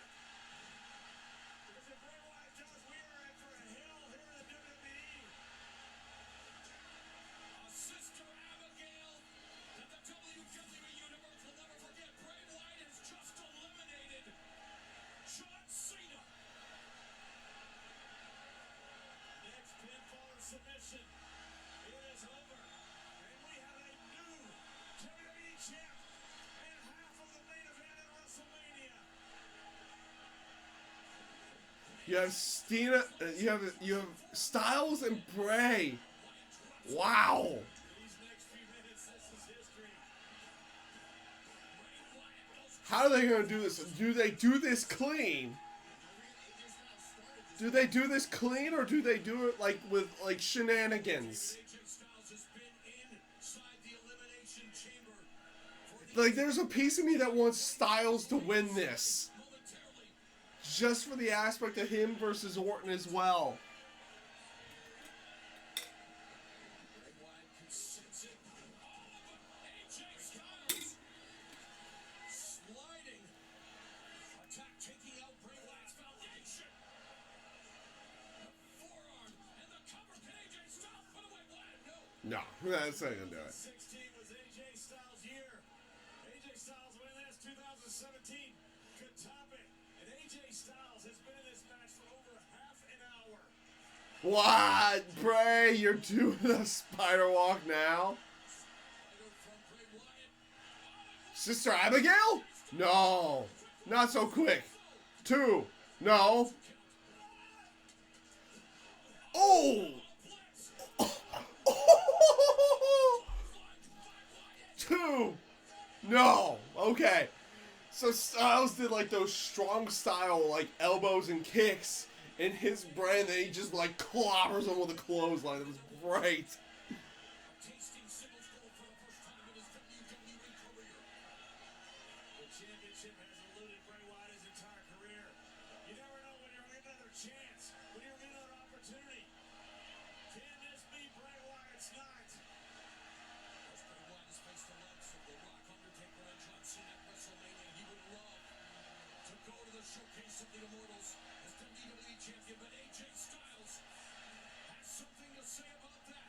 Or does he? He's a former WWE champion. Okay, he's going for Ergonite. Nope, countered. Pele! The Pele kick. Like, he can't do the Styles Clash to Bray. Ooh, that was a good Shining Wizard. That was good. That was good. Will that be enough to land him the WWE Championship for the second time? I think AJ Styles knows it's not enough. I think that's why AJ Styles, you see the wheels turning in AJ's head.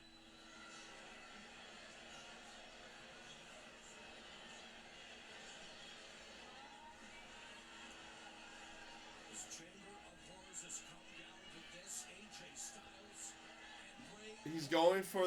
He's going for the phenomenal forearm. Okay.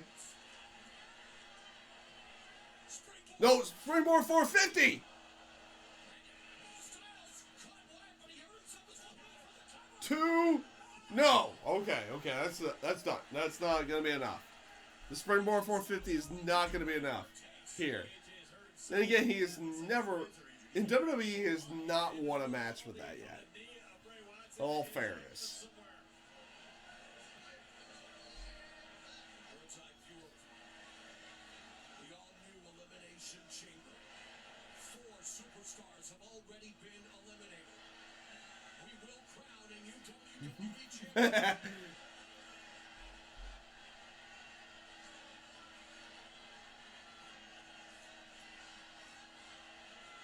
Wonder what's going through AJ Styles and Bray Wyatt's minds. What it's going to take to win. They gotta be creative. Oh, okay. He's going for the full-on forearm now. He's pulled off the elbow pad. And somebody's gonna look back with a regret. This is gonna get countered into Sister Abigail, isn't it? It is! Sister Abigail! There it is! 1, 2, 3! Bray won! It's done! Bray won! And they did it clean! They had nobody get involved! Wow!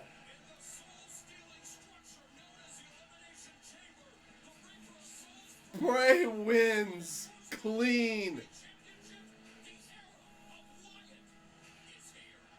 Welcome to Hell SmackDown. Bray Wyatt, the title that has eluded, is now owned by the Eater Worlds.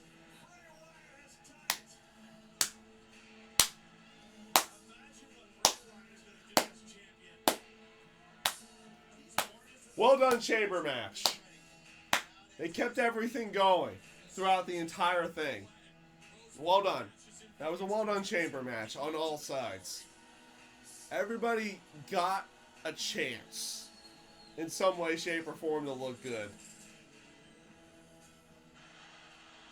John Cena's going for the AA. Calls right to Sister Abigail. And John Cena is eliminated. We were guaranteed a new WWE champion moment. AJ Styles here doing everything he can. And Bray Wyatt almost decapitates AJ. This running knee. He won the title. Jeez. After all this time, you're right.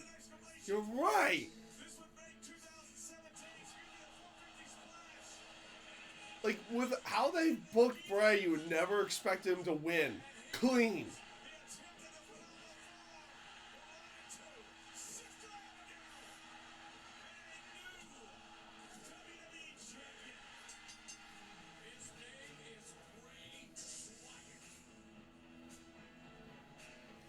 Just to end the night. Just to end it.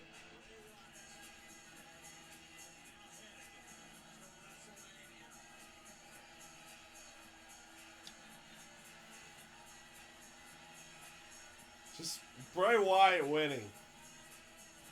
Oh my god. And they have the stare off with Orton and Bray as well. That's great.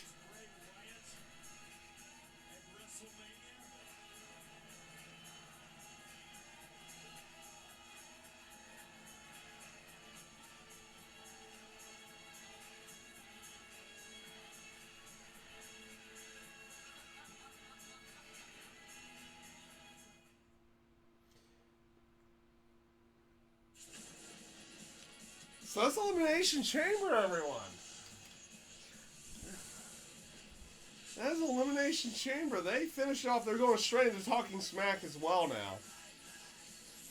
By the way, you have Renee and Daniel Bryan doing that.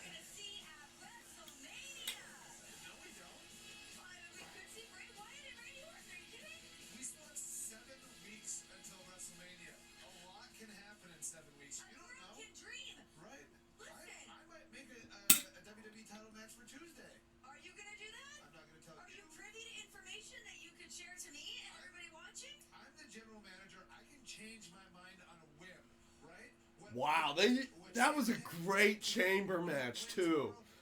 Like, at that point, like the way they depicted the chamber match in that one, Wow, I'm trying to be excited and hopeful. like I have those feels like Bray Wyatt actually winning. Just not having it. Bray Wyatt actually winning and winning clean. And I love the little bit of a stare down between Bray and Orton at the end. We just saw That was great. We're gonna see AJ Styles walk out as the WWE champ. I thought he was gonna get it. That was great. Like I would like even at that point, the way they went with the chamber match with everybody, Oh really? I would have been fine with anybody. But Bray winning, they actually went with it. Wow. I gotta give him credit for that one. Actually going with Bray. But he did say the luck of the draw is very important. He and AJ had to start off. Now, Bray Wyatt, he came in, he was the first one to come out of the pod, right? So he didn't exactly get a great draw either, but he didn't have to start. So, Jeez. so yeah. That was a pretty good show. That was a pretty darn good show. I'm gonna do a full review a little bit later for you guys of the entire show. Like I'm doing the live reaction. I'm gonna do a full review later, but that was well done. Like the show overall, that was good. We'll go our separate ways, but at the end of the night, we will reunite. To me, it didn't totally look like they had reunited. That's leaving a couple question marks. Wow. I don't know what else to say other than that was a good show. No sense to me. I don't like That was a really good show in general. And the aspect, like I said, of Bray winning in the end, I don't know anything about it. I'm coming strictly from an emotional standpoint. All right, well, hey. all right, Now it's gonna be on an aspect now. They keep the title on Bray, and how are they gonna do everything with Orton and Bray now? Go with everything. So we'll leave that with you guys. I'm gonna do a full review later on. If you're going to, if you're gonna go ahead and continue watching on this channel, I'm gonna do a full review later, like when I'm a little bit more less with alcohol in me at that time.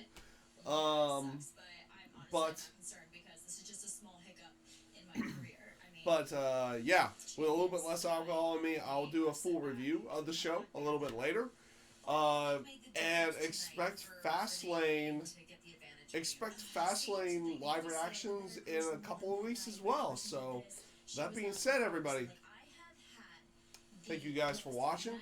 Everybody who joined in tonight, I'm thankful. I am truthfully thankful that you tuned into this channel to do live reactions with me and potentially follow along with the show itself. I hope you guys have a great night, and we will see you guys next time.